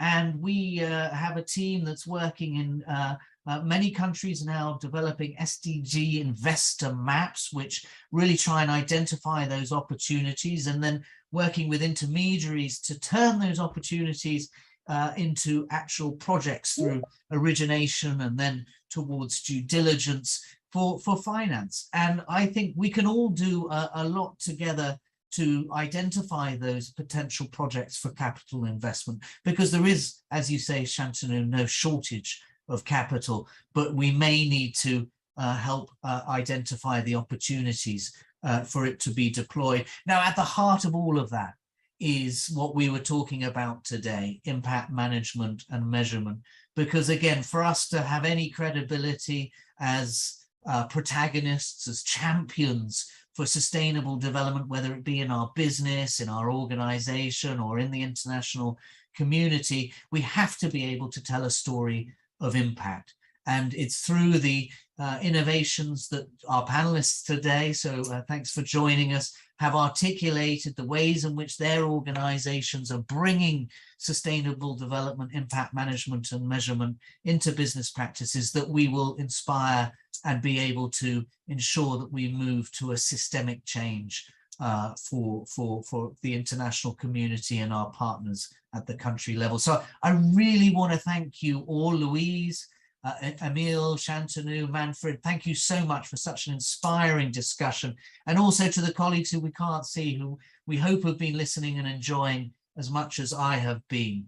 So with that, I'm going to close the session, and I believe there's a coffee break now for half an hour, and then we'll be coming back for another really fascinating session, which my colleague Saba Sobhani will be chairing from the Istanbul International Center for Private Sector Development, on the exciting topic and challenging one of leaving no one behind, opportunities for effective private sector engagement in development cooperation. So thank you, colleagues. Enjoy the coffee break, and hope to see you in half an hour. Thank you.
Good morning, afternoon, and evening to our esteemed panelists and our audience from around the world. My name is Sabah Sabani. I'm the director at UNDP's Istanbul International Center for Private Sector Development and global lead on private sector at UNDP. And it is my pleasure to welcome you to this session to discuss the transformative power of effective private sector partnerships and deep dive into the opportunities for businesses to implement the Kampala principles in business practices and development cooperation, including multi-stakeholder partnership at the country level. Leaving no one behind is the transformative promise of the 2030 Agenda for Sustainable Development. And it is also the central tenet of the Kampala Principles for Effective Development. The Kampala Principles provide a platform for effective development cooperation between the private sector, government, development partners, and civil society, fostering accountability, transparency, and trust. In reinforcing inclusiveness and transparency as central tenets of effective development cooperation, businesses play a critical role in development cooperation multi-stakeholder partnerships. As we know, in developing countries, private sector operations constitute about 60% of GDP, generate 90% of jobs, and are responsible for 80% of capital inflows. Thus, we see it as a very critical development actor. Furthermore, the alignment of commercial and sustainable development goals holds the potential of unlocking $12 trillion in business opportunities, in energy, in renewable energy, in car mobility, in all these different areas. Furthermore, by increasing operational scale, launching new market-driven essential services and goods, and benefiting from network effects, effective private sector engagement in multi-stakeholder partnership hold the potential to enhance business performance, scalability, and impact. In 2022, BCtA partnered with the OECD UNDP Joint Support Team to organize a series of action dialogues in Tunisia, Colombia, and Indonesia, serving as a multiplier for the Kampala principles and for innovative multi-stakeholder collaboration. This session aims to demonstrate the transformative power of articulating private sector investment and business development with development cooperation initiative in the area where they're most needed, and by presenting the relevance and opportunity for implementing the Kampala principle in business operation and multi-stakeholder partnership. To this end, I'm pleased by the company of key public and private sector panelists engaged in multi-stakeholder development cooperation partnerships, leading the No One Leave Behind agenda. I would like to invite each of them to introduce themselves and briefly share how their work connects to the Leave No One Behind agenda. First, I'm pleased to welcome Dr. Therese Poos to this panel. Therese is a senior policy advisor officer at the German Federal Ministry for Economic Cooperation and Development, BNZ. Therese, thank you for joining us. Would you like to briefly share with us your work and how it connects to the Leave No One Behind agenda? Thank you, Saba, and good morning, good afternoon, good evening, everyone. Thank you very much for the invitation to the Business Call to Action Annual Forum. Of course, let me give you a brief overview on my work and the work of the German Federal Ministry for Economic Cooperation and Development, and how our work connects to the LNOB agenda. So among other things, I am the focal point for the Global Partnership for Effective Development Cooperation at the Ministry. And this multi-stakeholder partnership has been instrumental in developing the Kampala principles. One of those principles is the principle on leaving no one behind. So while I'm pushing the LNOB agenda on this conceptual level, LNOB is also a pillar of German development cooperation on a broader level, because it is just crucial for the successful implementation of the 2030 agenda. German development cooperation takes left behind groups into account already at the planning stage of projects. So using different markers on poverty and gender or participatory development, we keep track of the extent to which our projects really focus on people that are left behind in other ways. In project implementation, together with our partners, we support the access of all members of society to decent work and as well as basic services like education and health and social protection. In summing up, let me just mention one example. In the Special Initiative on Training and Employment, BMZ is working with the private sector to create 100,000 good jobs and 30,000 trainee positions. Within this special initiative, we support the economic inclusion of left behind groups, such as women or young people, and we promote small and medium-sized companies as they are the real change agents for the reduction of poverty. Thank you. Thank you very much. The point you made about including them in the design is the most critical part. So very much welcome this approach. In this context, I'm welcoming Christian John. He's the Executive Director of the Inclusive Business Action Network, which is the leading global initiative focusing on the scaling and replication of inclusive business model with work done in Africa, in Asia. Christian, thank you for joining us today. I'm your old friend. Would you like to briefly share with us your work and how it connects to the Leave No One Behind agenda? Yes, thank you, Saba, for the nice introduction, and hello to everyone, to the colleagues on the panel, but also to the audience. It's thank you to BCtA for having me here. Just a few words where I'm coming from the Inclusive Business Action Network. As Saba said, it's a global initiative that is implemented by GSZ and funded by the German Ministry for Economic Cooperation and Development. It started already in 2014 and it ends actually in December this year. What we are doing now is basically focusing on 3 areas. The first one, briefly, I want to mention, we manage the largest global online knowledge platform that is out there actually about inclusive business. So to say, we provide curated knowledge for the whole ecosystem, but with a special emphasis on companies and policymakers, having there a lot of examples of inclusive businesses, impact stories, and information resources, etc. Then the next 2, we work on the one hand with the companies, where we focus really on inclusive businesses that want to scale their business. We help them to get investment ready in order for them then also to scale their inclusive business and link them then also to possible impact investors. And then on the second part, we work beside the business also with policymakers, and in order to help them to improve framework conditions for inclusive business so that we can tackle actually the issue on promoting and supporting inclusive business from both sides, from the public side as well as from the private sector side.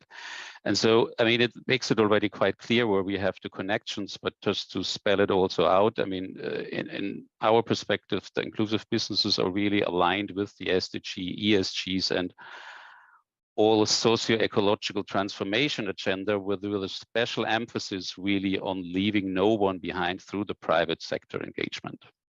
So far from now. Thank you very much. I think these policy frameworks I know are a very critical part of the agenda, and of course the engagement of the companies grounded in the application of the Kampala principle. I'm very pleased now to welcome Mr. Bilal Sahnoun. Bonsoir. Mr. Bilal is the Chief Executive Officer of the Tunis Stock Exchange. It's amazing to see a stock exchange CEO, leading CEO, coming and talking about leaving no one behind. So can you please briefly share with us your work and how it connects to the leaving no one behind agenda? Merci, Sahba. Thank you for your invitation and for giving me the opportunity to contribute in achieving the Kampala principle goals. To answer your question, I would like to outline and share with you 3 actions carried out by the Tunisian capital market that help achieve objectives of the fifth principle, which is the subject of our panel today. All those three actions took place in 2022. First, we have put in place a new regulatory framework to facilitate the raising of funds for SMEs, knowing that they are the backbone of our economy. This helps strengthen their transparency and good governance. This is an interesting way to create decent work environment, but mainly to maintain the sustainability development of our SMEs. The second action consists of the promulgation of an ESG reporting guide designed for listed company in the first place and for state-owned companies in the second place, and after for all kind and all size of companies. This guide is a result of our commitment to the United Nations Sustainable Stock Exchange Initiative since 2015. It is published on the 17 SDGs, on the GRI principle, and on other internationally recognized standards in this area. This guide is intended to be inclusive and horizontal, regardless the size of the company or the field in which it operates. It has 32 KPIs, 1/3 for the E, 1/3 for the S, and 1/3 for the G. At the macroeconomic level, the adoption of this guide by Tunisian companies aims to the achievement of the SDGs, as well as the improvement of future investor reviews. These investors will benefit from better extra financial information, either locally and internationally. The third action is still in progress. It mainly consists on identifying green or blue projects for which we aim to structure and issue green bonds, along with the help of the World Bank, thus attract funds to responsible investments. In conclusion, these three projects will allow better financial inclusion, sustainable development for our economy, and the emergence of a new category of investors concerned with sustainable development and future generation. Thank you.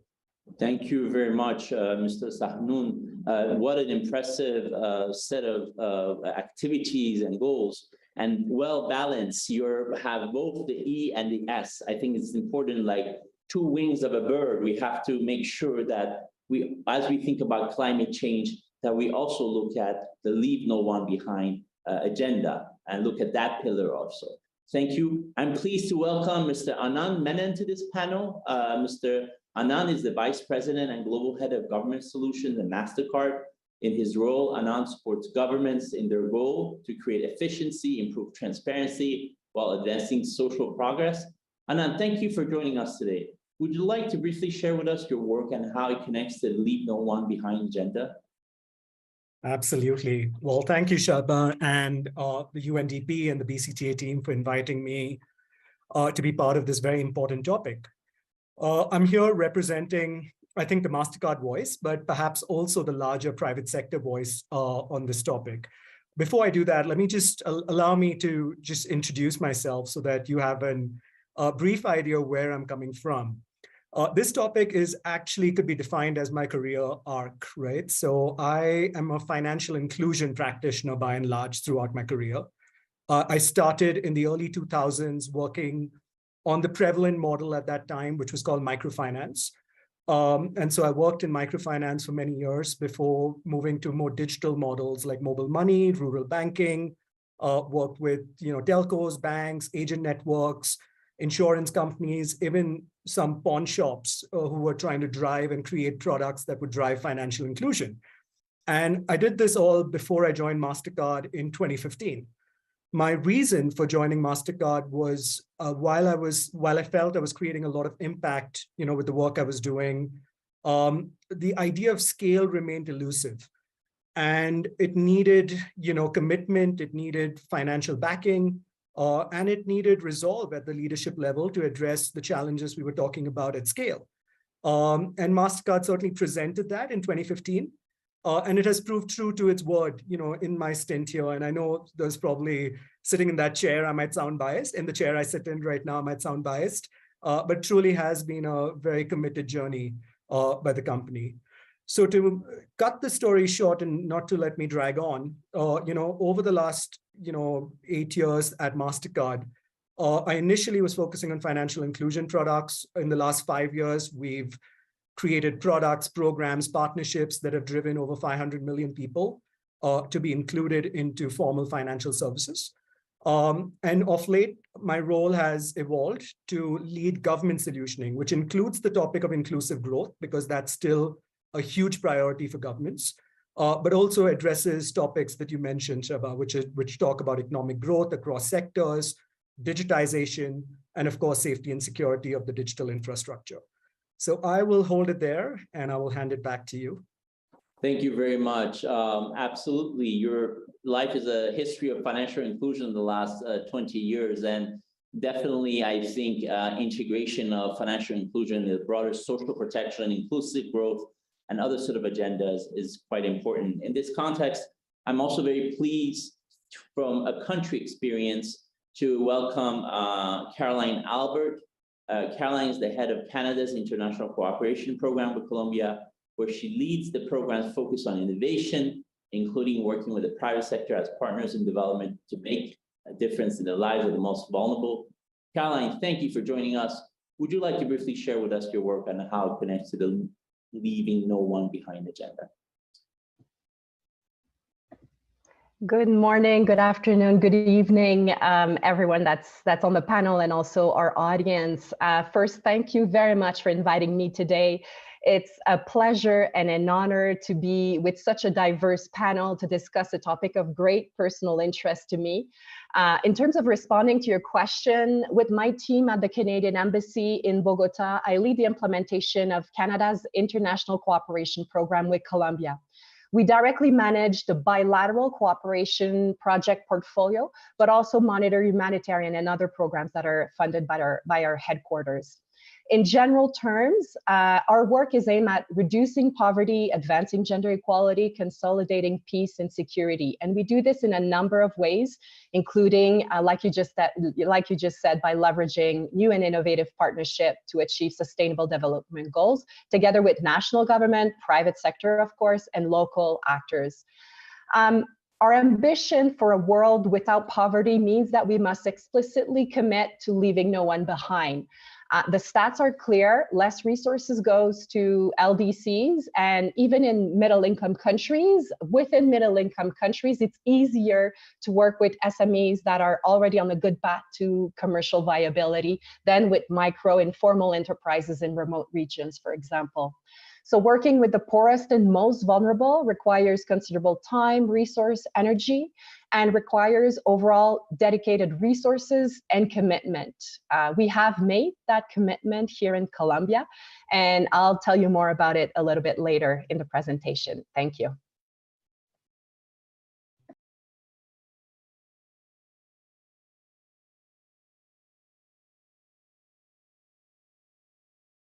Seba, you are on mute.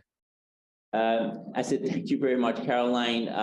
We also know that Canada has been a leader in grand challenges at the global level. So we look forward to hearing what is happening in Colombia in terms of your work and also as part of this broader development policy of Canada around innovation. Now, over to Thérèse Cruz. In 2022, Business Call to Action partnered with the OECD Joint Support Team to co-organize a series of action dialogue in Tunisia, Colombia, and Indonesia. As I noted before, it served as a multiplier for the Kampala principles. In parallel with the action dialogue, we created a community of practices in Colombia, Indonesia, Tunisia, with over 540 participants, including private sector, development agencies, public sector, civil society. The results of these outputs and lessons learned were shared, were put in case study that have been presented. In this context, we're very pleased to launch the Kampala Principal Private Sector Implementation Guidance Note, which is been based on all this extensive country-level consultation. So Therese, can you briefly explain what are the Kampala principles and what are the tools available for business to implement these principles in their business practices and multi-stakeholder development cooperation? Yes, of course. Thank you, Saba, for handing over the word to me. I am delighted to be speaking about the Kampala principles in more detail. And to visualize, I think you can all see the shared screen now. So what are the Kampala principles and why are they there? As we all know, private sector engagement is a key enabler, right, for the 2030 agenda and also for this important pledge to leave no one behind. But the impact of the private sector on sustainable development remains often unclear or is disputed.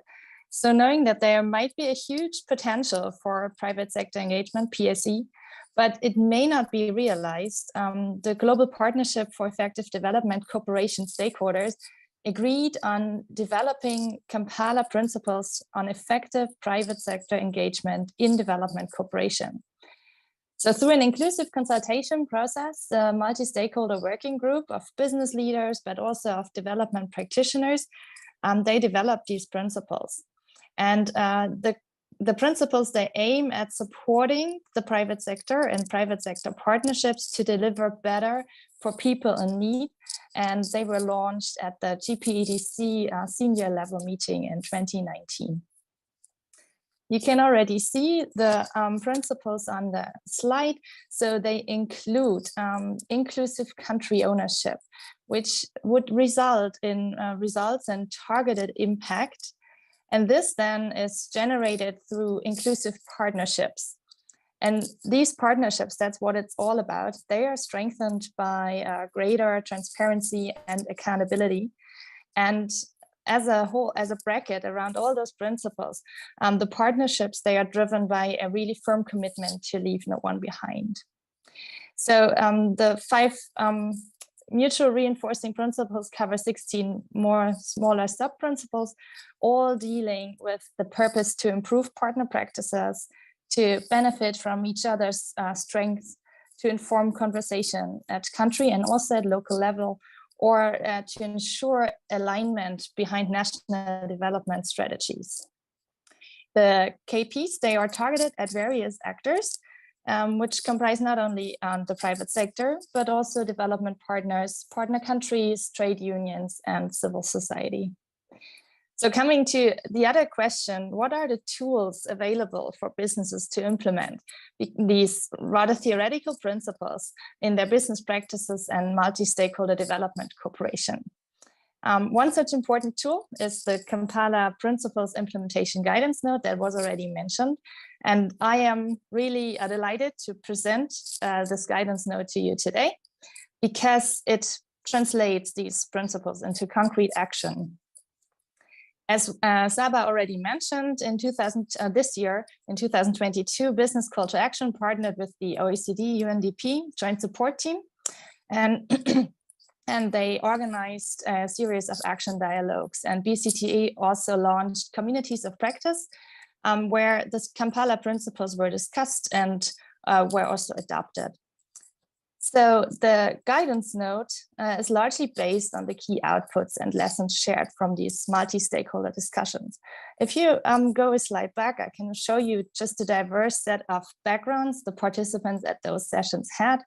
So they came from a variety of economic sectors. They had different professional backgrounds and also came from different regions in the world. What the guidance note aims to do is, first, it aims to share information on good practices for companies so that they can apply these Kampala effectiveness principles in their day-to-day work and in the partnerships that they might enter. The guidance note also aims to just suggest actions that companies can consider so that they can enhance the effectiveness of their engagement in development cooperation with diverse partners. And also the guidance note just supports the adoption of the Kampala principles in general. The main insight and the main takeaway from the implementation guidance note is that for businesses to really thrive in development cooperation partnerships, there needs to be a clear match between the business and the development case. So there needs to be something like a win-win situation. The match is generated by considering three clear strategies, one of which is the business might want to increase operational scale. Companies might also launch new revenue generating products or also services, and companies might want to leverage network benefits. So let me just illustrate such a successful match. SAP, oh, you can remain at this slide, yes. SAP is a multinational corporation, and it figured that it could launch just new and revenue generating products by joining a research project. And this research project happened in the context of the Africa Cashew Initiative. And it had various development actors and also cocoa farmers involved, and it took place in Uganda. So basically SAP developed a software program that formalized the supply chain of cocoa production. And in the end, it caught attention of public and both private sector actors. So by just participating in this development cooperation multi-stakeholder partnership, SAP was able to mitigate the risk of entering a new market with a new product. And at the same time, it was able to grow its product list. So what the guidance note does as well is it offers advice on what makes partnerships successful. So this means that the right framework conditions are important, and I would like to show them on the next slide. Yes. So those framework conditions that make partnerships successful are clear incentives. So the incentives as to why it is important to engage in a development setting should be clear. The business model should also be aligned to the target population needs, right? And the business, if it wants to engage in development cooperation, should find an enabling environment. And of course, partners in a partnership, they should set up results reporting and make sure that it's in place and working. Also, the partners should come up with ideas what happens if uncertain contexts arise and how resources may be allocated then. And last but not least, I think that risk-sharing mechanisms should be really discussed in such partnerships and should be set in place. So summing up, the Kampala Principle Implementation Guidance Note just illustrates how partnerships could work by including examples from companies already championing the Kampala principles in their day-to-day business affairs. But at the same time, the note does not neglect challenges that arise when private sector actors engage with the development community. And so as such, the note provides first-hand recommendations to respond to these challenges. So I hope I was just able to give you a glimpse of the guidance note, and I hope it sparked some interest. And I look forward to the subsequent discussion with you. Thank you. Thank you very much, Dr. Therese. In development cooperation and business engagement, there's a lot of emphasis on the what.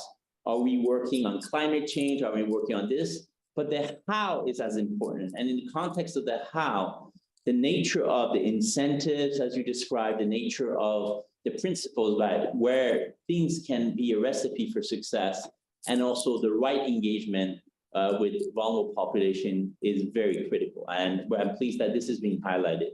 In this context, I would like to ask Mr. Christian Jan, as IBAN, what are the challenges that businesses face in the implementation of the Kampala Principle? And what are some examples of how these challenges can be overcome?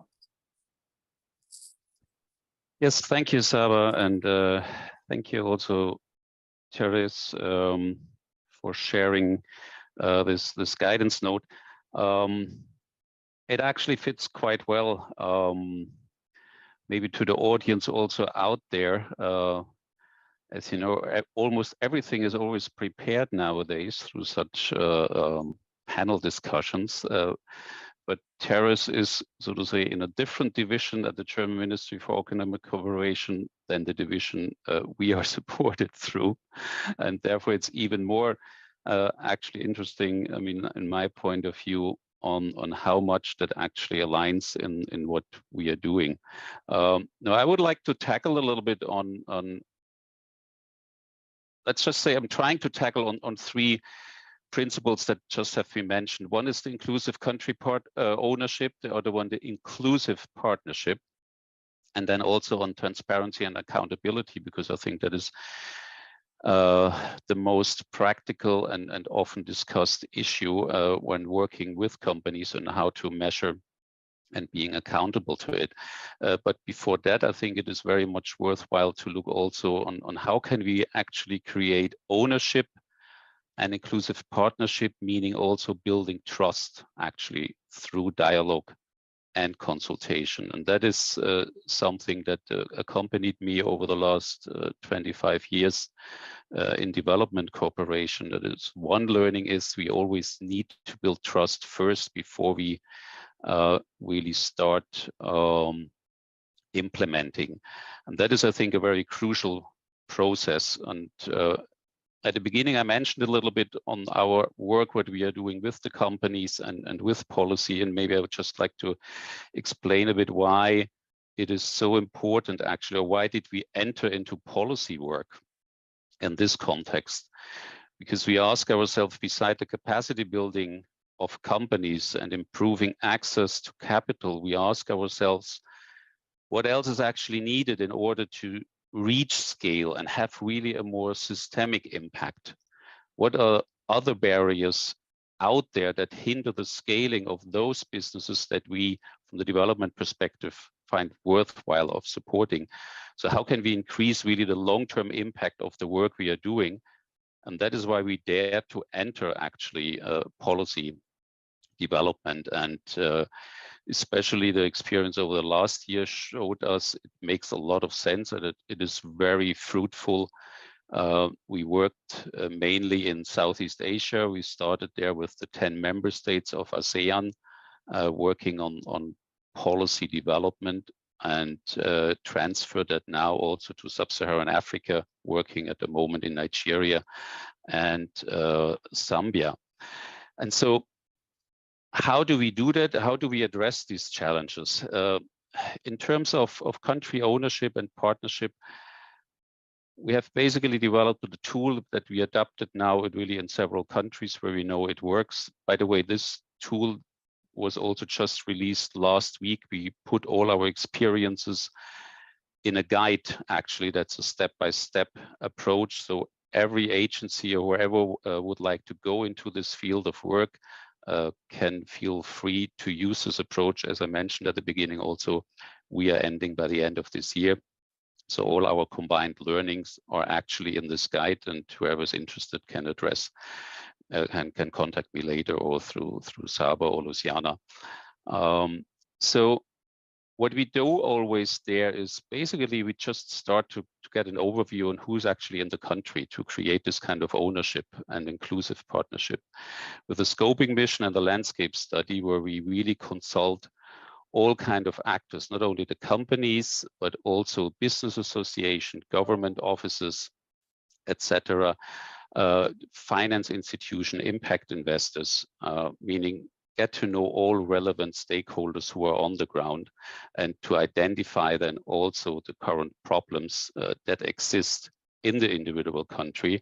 And that is also where the government actually gets to know what are the challenges that companies face. And the same way it is, or through such a process actually that goes over a couple of months, through such public-private dialogue and consultation, which is all part of a landscaping process. That is how we actually can also build this trust that is so much needed when really working together. And maybe one last point on the transparency and accountability issue, because that is really the almost difficult part, I think, from the company's perspective, because why should we measure things now that is not directly related to our product or services that we provide?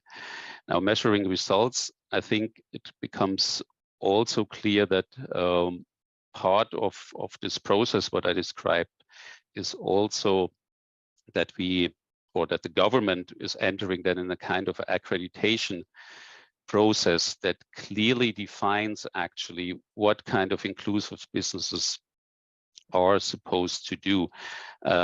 And these indicators are agreed upon on, and then this will also be in a very transparent way disseminated, meaning the companies are also then accountable actually for those where they agreed, and they receive certain incentives that can go from tax holidays over a couple of years up to preferred treatment for public procurement of inclusive businesses. I think there was also a session this morning or yesterday about public procurement. So now beside this accountability, the dissemination of result increases at the same time also the probability of getting access actually to impact investors, as the impact investors are exactly looking, or very often, for the same indicators to measure the expected impact. So that is another incentive actually for companies to enter into inclusive businesses and to be part of this program. Maybe I will leave it up to here for the moment. Thank you very much. As you mentioned, trust is very critical in order to be able to look at to have a consensus by different actors in terms of what is happening, what kind of impact we have, and what is the kinds of incentives we need to provide. I mean, I think in this context, Mr. Bilal Sahnoun, as the CEO of the Tunis Stock Exchange, I mean, sitting in a capital market CEO position, trying to convince businesses to take on sustainable finance and leave no one behind activities, and governments. What does it take to generate a win-win situation in such partnerships? I mean, you talked about 2-3 kinds of activities. What does it take to make win-win situations where everyone is willing to align, as the Kampala principle says, around the same incentives? We need to accelerate the speed of the change. We have to change a lot of things, and I think we have to. Our need is can be articulated around 3 points. The first one is we have to support our SMEs, listed companies, state-owned companies, so that the ESG reporting becomes parts of the DNA of these companies. And then investors, local or foreign investors, will be interested because they can compare, they can appreciate, they can analyze the evolution of every KPI, and then it will be really an opportunity for both parties, for companies and for new investors. This program is to be set up with partners. Today, we can't, as a stock exchange alone, we can't do it alone. We have to convince our government to make the ESG reporting mandatory by regulatory texts, and I think it's not enough today to wait for voluntarian policies, and then we can accelerate the change in those companies, and we can get more interest for investors. The second point, this one regarding the low level of our public resources, we'd like to find structures and investment funds who will play the role of a locomotive to encourage the and accelerate sustainable and responsible investment, to be focused on the responsible investment, and to be specialized in this field, and then we can encourage people, SMEs and biggest companies to go and to be in this logic of choosing responsible investments. The third one, I'd like to ask for establishing a financial education program for leaders, for investors, for analysts, and as well as for other interested parties, in order to democratize those concepts, those principles, and to accelerate the spread of these good practices. That's all for the 3 points I'd like to suggest.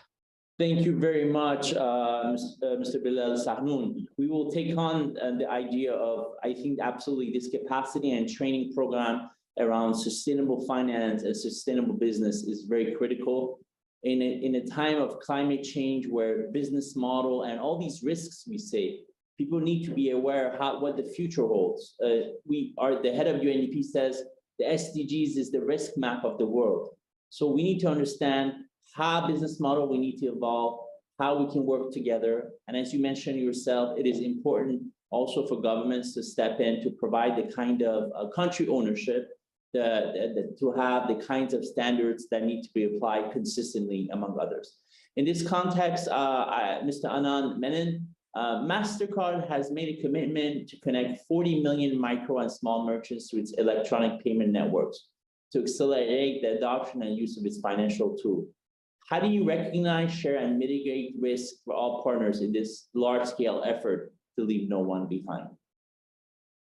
Yeah, no, absolutely a very important point in what enables a two-sided ecosystem to really emerge, right? So it's not sufficient when you think about leaving no one behind to just think of,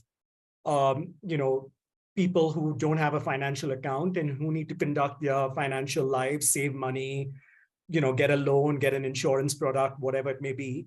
But also think about the ecosystem in which they operate, and which includes then the most visible form of that ecosystem is your local shops, right? Where they would go and buy eggs, milk, bread, whatever it may be. So in that context, bringing micro merchants into this ecosystem is a very important piece in leaving no one behind, because without that, you may have access, but you won't have usage. And if you don't have usage, those accounts have no value and they are adding no benefit to anyone's life. So that's kind of where this comes from. How we do it, again, I think there's a lot of power in this idea of partnerships.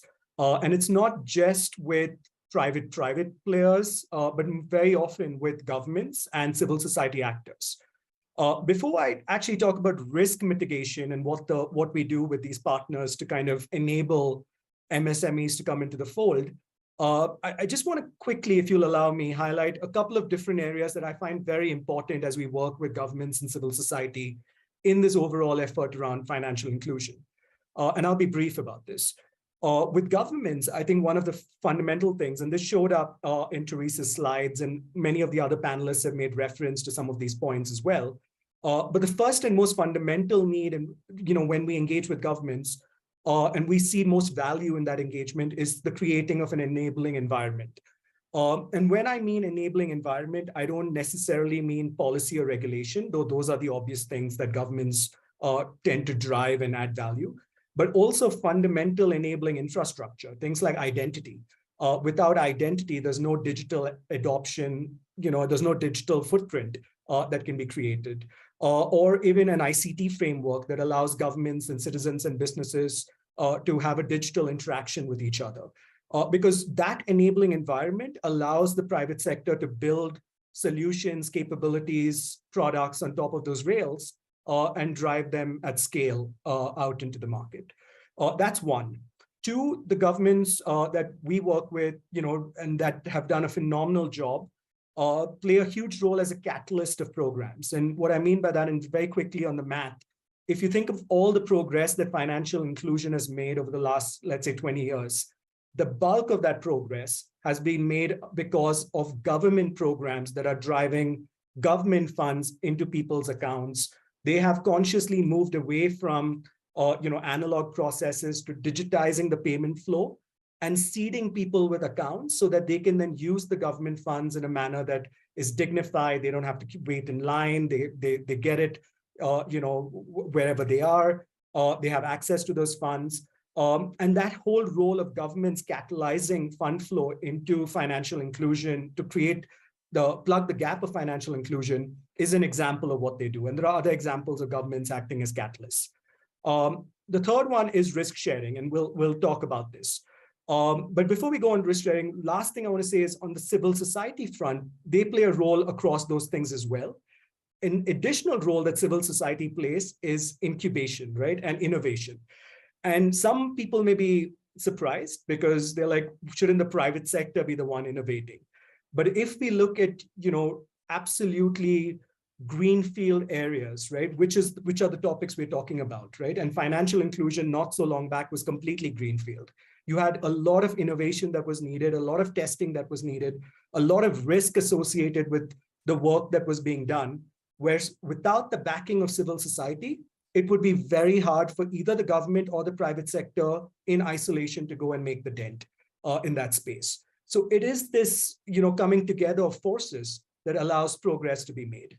Now, coming back to your earlier point on risk sharing mechanisms, right? And risk is a very important component of this problem. But why is it even important, right? If you think about it, MasterCard's a network. We essentially don't issue a single card, right? We have 2.5 billion cards out there across the world, but none of them are issued by us. They're all issued by regulated financial institutions that operate within each country. Most of these institutions are deposit-taking institutions. So they are essentially custodians of people's money in certain countries, which means they have to be very careful about what risk they take on as a business because they're responsible essentially of large sections of society savings. And thus there's a conscious risk element in any efforts that financial institutions do. Now, when you're dealing with a target segment that's new to you, you don't have enough of a digital footprint on them, you don't have data, you don't have records, you are taking on more risk. And of course, there is the fundamental aspect that many of the people in that segment are less well-to-do than the traditional clientele of financial institutions, which also adds risk. So but that is not an excuse for not going after the segment.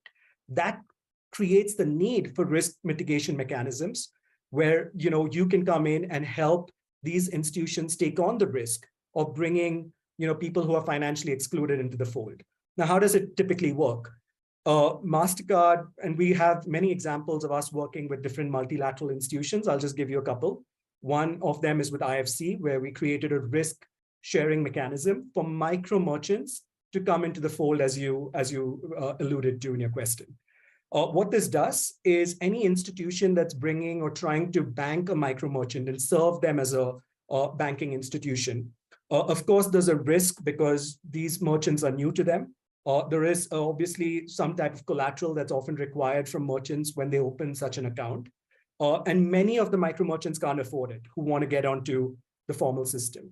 That's where IFC and MasterCard have created structures where institutions that go after qualified micro SMEs, the initial risk of settlement, your collateral risk, all of that would be covered by this Apex fund, which will allow these institutions at least to get these models tested and create the data so that they can evaluate this risk as it goes along over a period of time.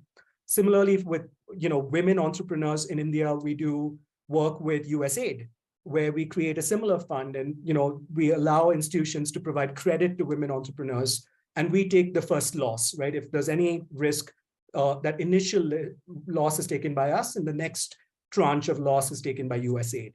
So these are all different structures that, as global networks, we can work with our financial institutions, create the right models, and find mechanisms to share the risk associated with this.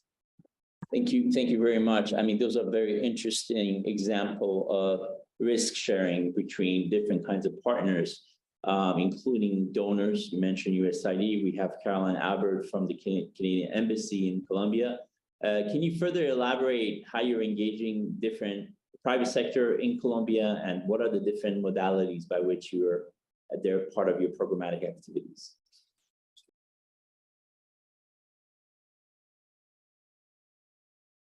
Or mute.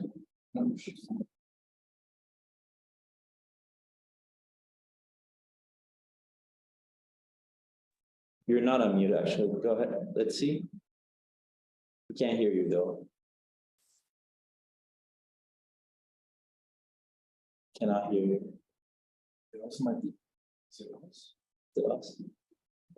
Can other people hear? No, they cannot. Oh, you were using headphones. I think it's in your headphones. Thank you very much, Celeste. That's right. I think maybe it's still connected to the headphones. Go ahead. Do you hear me now? Correct. Yes, thank you. Awesome. Okay. Sorry about that. Yes, so really it's been such an interesting journey for us. We keep learning every day in terms of how to engage effectively private sector development, and we still have so much more to learn. We do it in a number of ways, depending on the sector, the opportunities we see, and also the interest from our private sector partners. Colombia being an upper middle income country and a new OECD member, as a program, we had to really rethink how to increase our impact in a context where ODA resources is likely to be declining. So core to our vision is seeking to achieve more impact with less ODA by building alliances to design and implement initiative with a view to leave affordable solution for Colombian government and private sector to hopefully scale up and replicate. Our starting point was a portfolio where Canada funded almost exclusively the implementation of our project, to a situation where we plan to raise from various sources the equivalent to match our own contribution, where every ODA dollar would actually go twice as far. We still have a way to go to get there, but we're well on our way. In terms of result, over the past 2 years, we've been able to leverage $35 million in co-financing in support of our bilateral portfolio, most of which the vast majority comes from private sector sources. In addition to seeking co-financing, we have also changed the way we design our initiative, the role we see for ourselves and the type of initiative we put forward to try to further increase our impact. So basically not changing only the how we do things, but also the what, a bit like you have mentioned earlier. So we seek every opportunity to advance innovation to maximize development impact through, especially through the use of innovative financing mechanism, and also through our approach to partnership and innovation with a range of actors, including the private sector. Our approach typically includes a focus on, first, creating alliances, so never going alone. Second, experimenting with new mechanisms. And thirdly, learning and measuring from these experiences, basically. So for example, using an ecosystems approach, we are in the process of establishing the first social impact investing platform in Colombia, which will connect small entrepreneurs, investors, and service providers in an attempt to attract more impact investors to Colombia, including by addressing market information failures. At the same time, we're also piloting a related initiative to demonstrate the potential for growth of the social impact investing sector, with an explicit focus on Colombia's conflict-affected and poverty-stricken region. While Colombia has plenty of private capital, there are not enough incentives or the right market dynamics in place to ensure that it serves development purposes or reaches the most vulnerable. as donors, we can play a catalytic role to try to change this dynamic.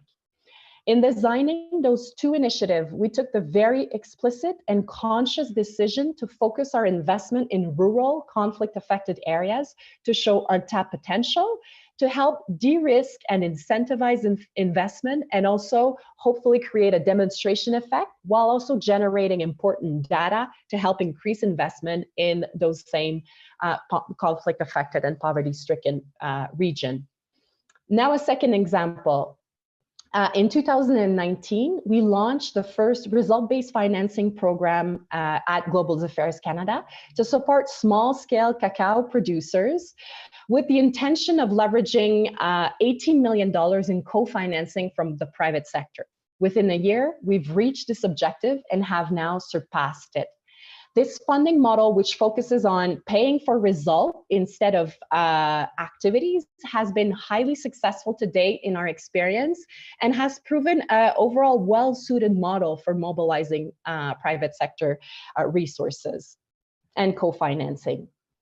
Finally, we've also designed Canada's first outcome fund in education, which is set to be a public-private sector fund that seeks to identify affordable education solutions to be scaled up for the most vulnerable in Colombia.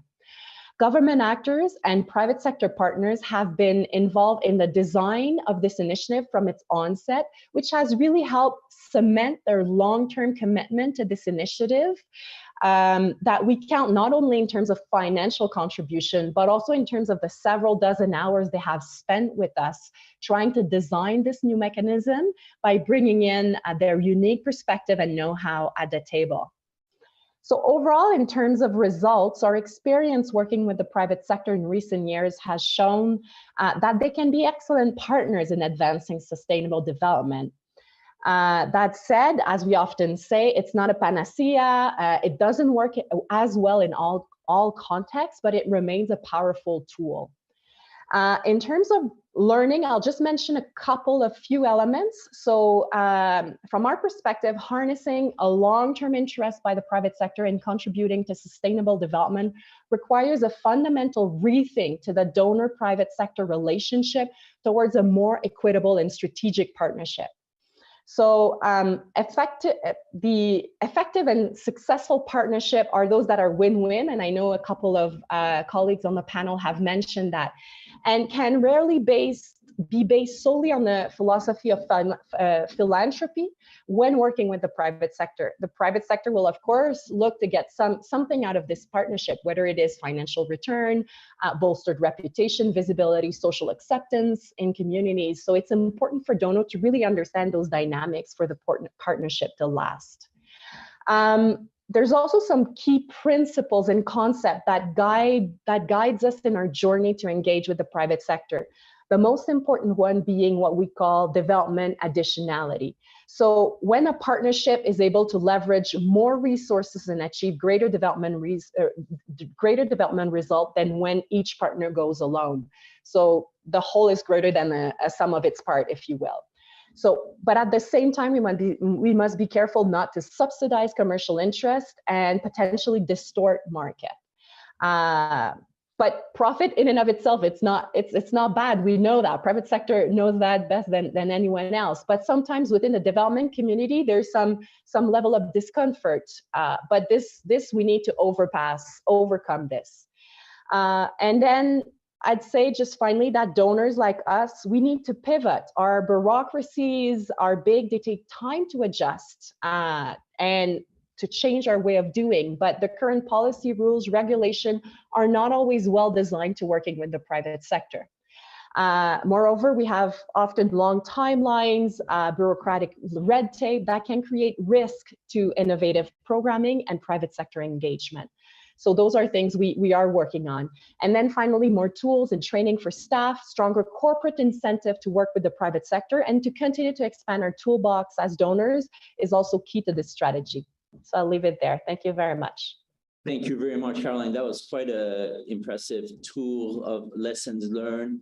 I think the major thing I picked up from you specifically was when you were talking about how you have to align incentives with the right kinds of risk-sharing mechanism, or like pay-for-performance, output-based aid, and the relevance in education and some of the other things, and how successful it was. So again, it goes back to the point, it's not as much about the theme, but understanding the incentives of the actors, ensuring country ownership. You highlighted how there's country ownership where basically government and private sector stakeholders have provided kind of financing, and the need for an evolution of the model of development cooperation by donors. So actually, I go back to Dr. Therese. I mean, these are principles for the private sector to uptake, but we also need the development community and the bilateral donors to also become fit for purpose to engage with multinationals, to engage with SMEs. Can you reflect from your perspectives in terms of what are the tools, what are the approaches, how do you see this working? What is it that donors need to do to be able to work with both individual companies and also business organization, and also in triangular cooperation with government, civil society, and other communities that benefit? Yeah, thank you. Thank you, Saba. I think importantly, what donors need to do is not only private sector has a role to play in those partnerships. And I think Carolyn already mentioned it, the partnership should be equitable. So partnerships should be on one level. And also donors or the developing partners, they need to take the Kampala principles seriously that I mentioned before. So partnerships really do need to be inclusive. They trust and accountability needs to be enforced. And this is all on our agenda as a donor, and it's being implemented and it's being practiced. But I think this is what makes the partnerships in itself then beautiful, so to say. And this is also why our ministry just focused so much on developing these principles, because it's not just the good guidelines for the private sector actors, but also we take those guidelines seriously. And that's why we do think that engaging in such partnerships, multi-stakeholder partnerships, will have a benefit on how we cooperate together. And the why, as to why do we cooperate, is because we do need to work together to actually reach any of the SDGs. And we do need to join forces in a way. And the Kampala principles were this idea of how we can join those forces best together, so that the donor side, but also all the other sides, trade unions, associations, civil society, private sector actors, how we all can come together to make this possible, that just development cooperation would have an impact where it lasts. Great, thank you very much. I will ask the next set of speakers to be succinct as we're close to the end. Christian, I want us to reflect a bit on, we've been working on inclusive business for a while, and one of the recent sort of CEO surveys showed that while the corporate sector sees climate risk as 70–80% most material to their business sort of bottom line, only 18% see inequality or basically social issues as material to their bottom line. I mean, what does it take? I mean, there's a different set of business actor, but what does it take for us to be able to make this a higher priority in terms of their, and have to leave no one behind the agenda a higher priority? Thank you. Yes, well, indeed, it takes a lot of, I mean, it takes a different mindset. I mean, a lot of companies in the private sector. I mean, definitely. We heard also a lot of announcements already, even from multinationals. I mean, up to the point to reinventing capitalism and all the way through. But I think what we are focusing here and what we did in the past and in development cooperation, I think, is focusing on those companies that really want to have a positive impact on the poor population or base of the economic pyramid. So for us, really, those businesses, what we call inclusive businesses, are really the private sector contribution to achieve actually the sustainable development goals. And maybe I should also at this part, I mean, maybe the one who's sitting here all on the panel, we're all aware of the differences, but I'm sure there are a lot of people in the audience who are wondering, I mean, because very often we talk about inclusive business, we call about social enterprise, responsible businesses, sustainable enterprises. Vietnam just this year wrote out a sustainable enterprise strategy where inclusive business is again part of those sustainable enterprise strategy. There's a tendency a bit that we over categorize and use different terminologies, but at the end, what is important, I think, is no matter how we call it, is what important is what we want to achieve and what kind of impact we want to have at the end of the day. But just to make it also clear for those, I mean, when we talk about inclusive business, we follow the G20 definition, and that says that these inclusive businesses provide goods, services, and livelihoods on a commercially viable basis. And that is, I think, the important part, that are either at scale or scalable exactly to those people most in need, and make them also part of the value chain of the company's core businesses as suppliers, distributors, retailers, or customers. Meaning, this is, so to say, having said that, it also clarifies which companies we are focusing on. And therefore, it really, it doesn't matter how they are called, important is what and how they contribute to sustainable development. And I think there's a good opportunity to support those companies that have really a positive impact on society, environment, and the people. It doesn't really matter if they are micro enterprise or multinational corporation, as long as they contribute in a positive way to especially the poor population, the environment, or to mitigate also the climate impact, they should get support through government and also through development cooperation. I think that is where development cooperation has a clear mandate.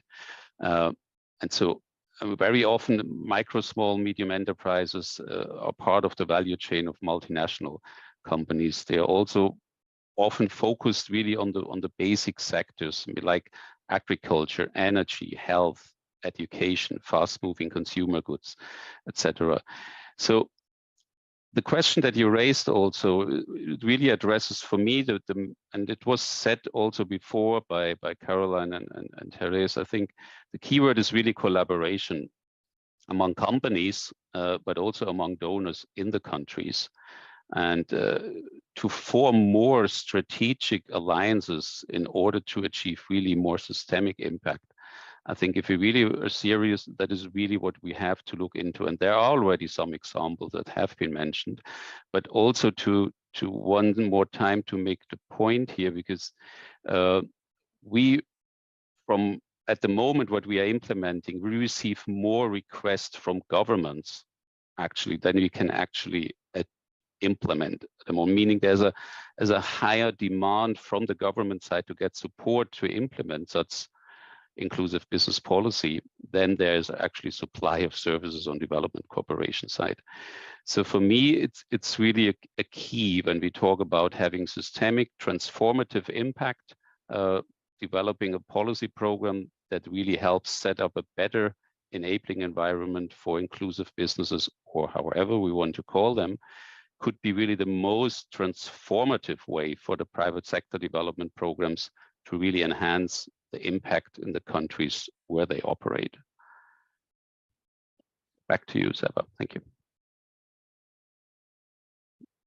Most critical lessons learned. Donors have been financing these programs. We need to look at markets, not just individual businesses, and we need to enable governments to provide incentives, support in this context. So they help their own, the companies in their own context.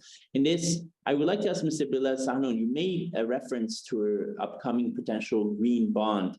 Is it an issuance? Is it a capital markets development program? And what are the type of investors that have been interested in that? And what is the type of projects you're looking to invest? Is it a sovereign bond, corporate bonds?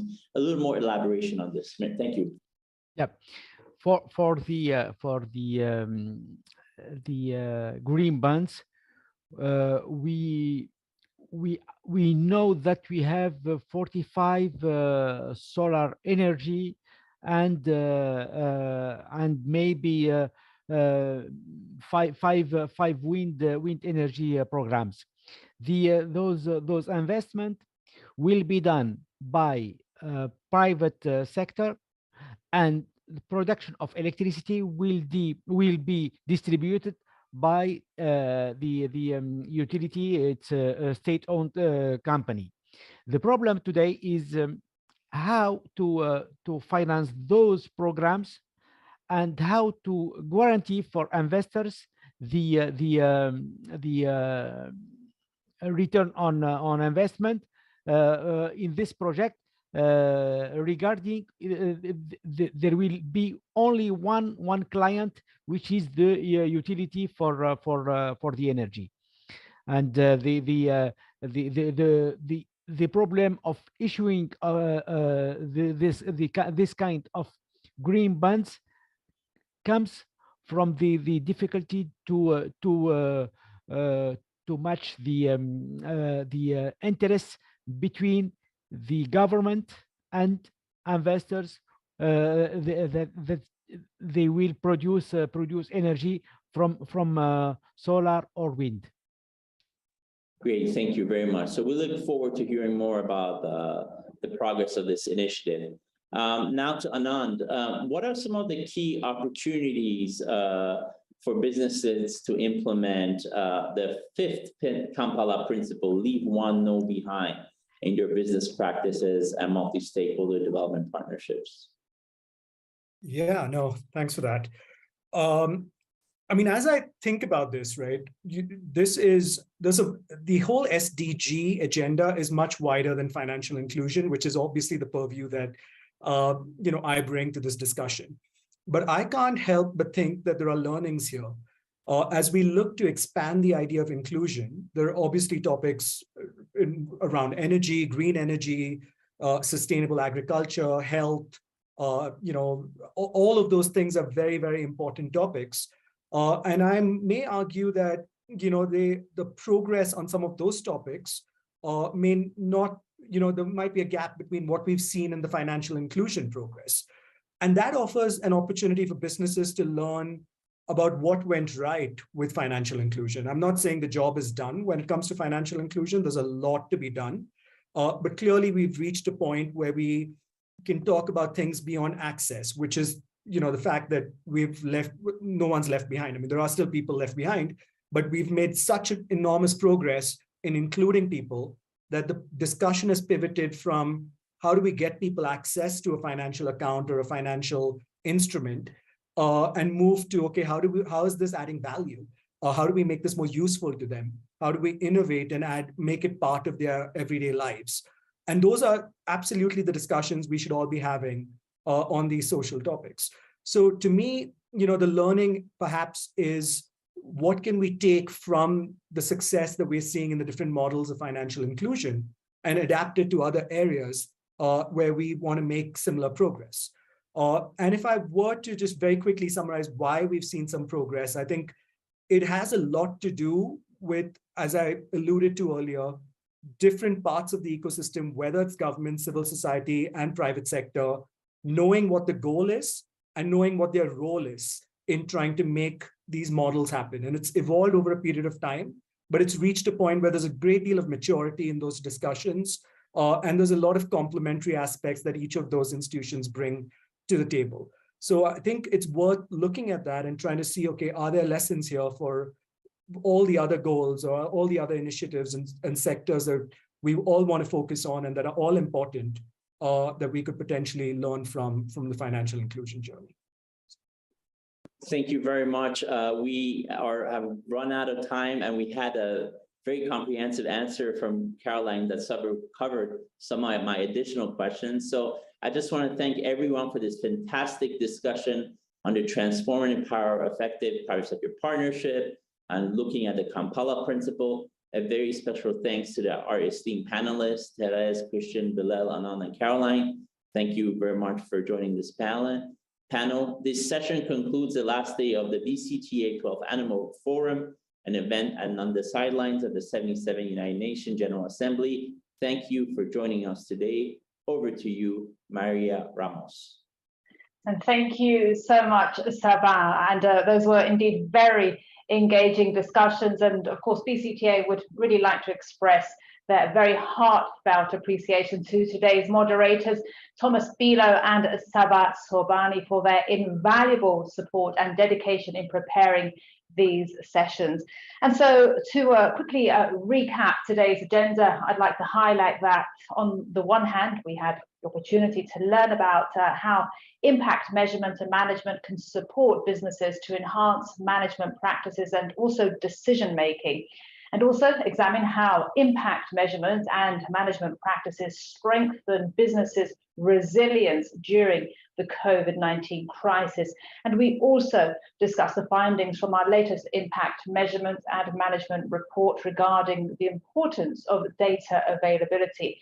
And on the other hand, we delve deeply into the transformative power of articulating private investment and business development with development cooperation initiatives in the areas where they are indeed most needed. Plus, we discussed the role of inclusive business in development cooperation and highlighted the opportunities for private sectors to implement the Kampala principles. So we hope that the 4 sessions from yesterday and today have been insightful and very useful for you or your institutions. And if you missed any sessions or would like to rewatch them, please access the recordings on our official annual forum website. Alternatively, you may visit BCTA's social media pages, LinkedIn, Twitter, YouTube, Facebook, and Instagram for updates, especially regarding the knowledge products that we have just launched over the past 2 days during the session. And with this, ladies and gentlemen, we now close the 12th BCtA Annual Forum. So on behalf of UNDP Business Call to Action, I thank you all very much for joining. I'm Maria Ramos, your official host, and it has been my privilege and my pleasure to be with you here over the past 2 days. Thank you so much. Have a fantastic morning, afternoon, or evening, wherever you are, and do take care. Thanks again. Bye-bye. Bye-bye. Thank you.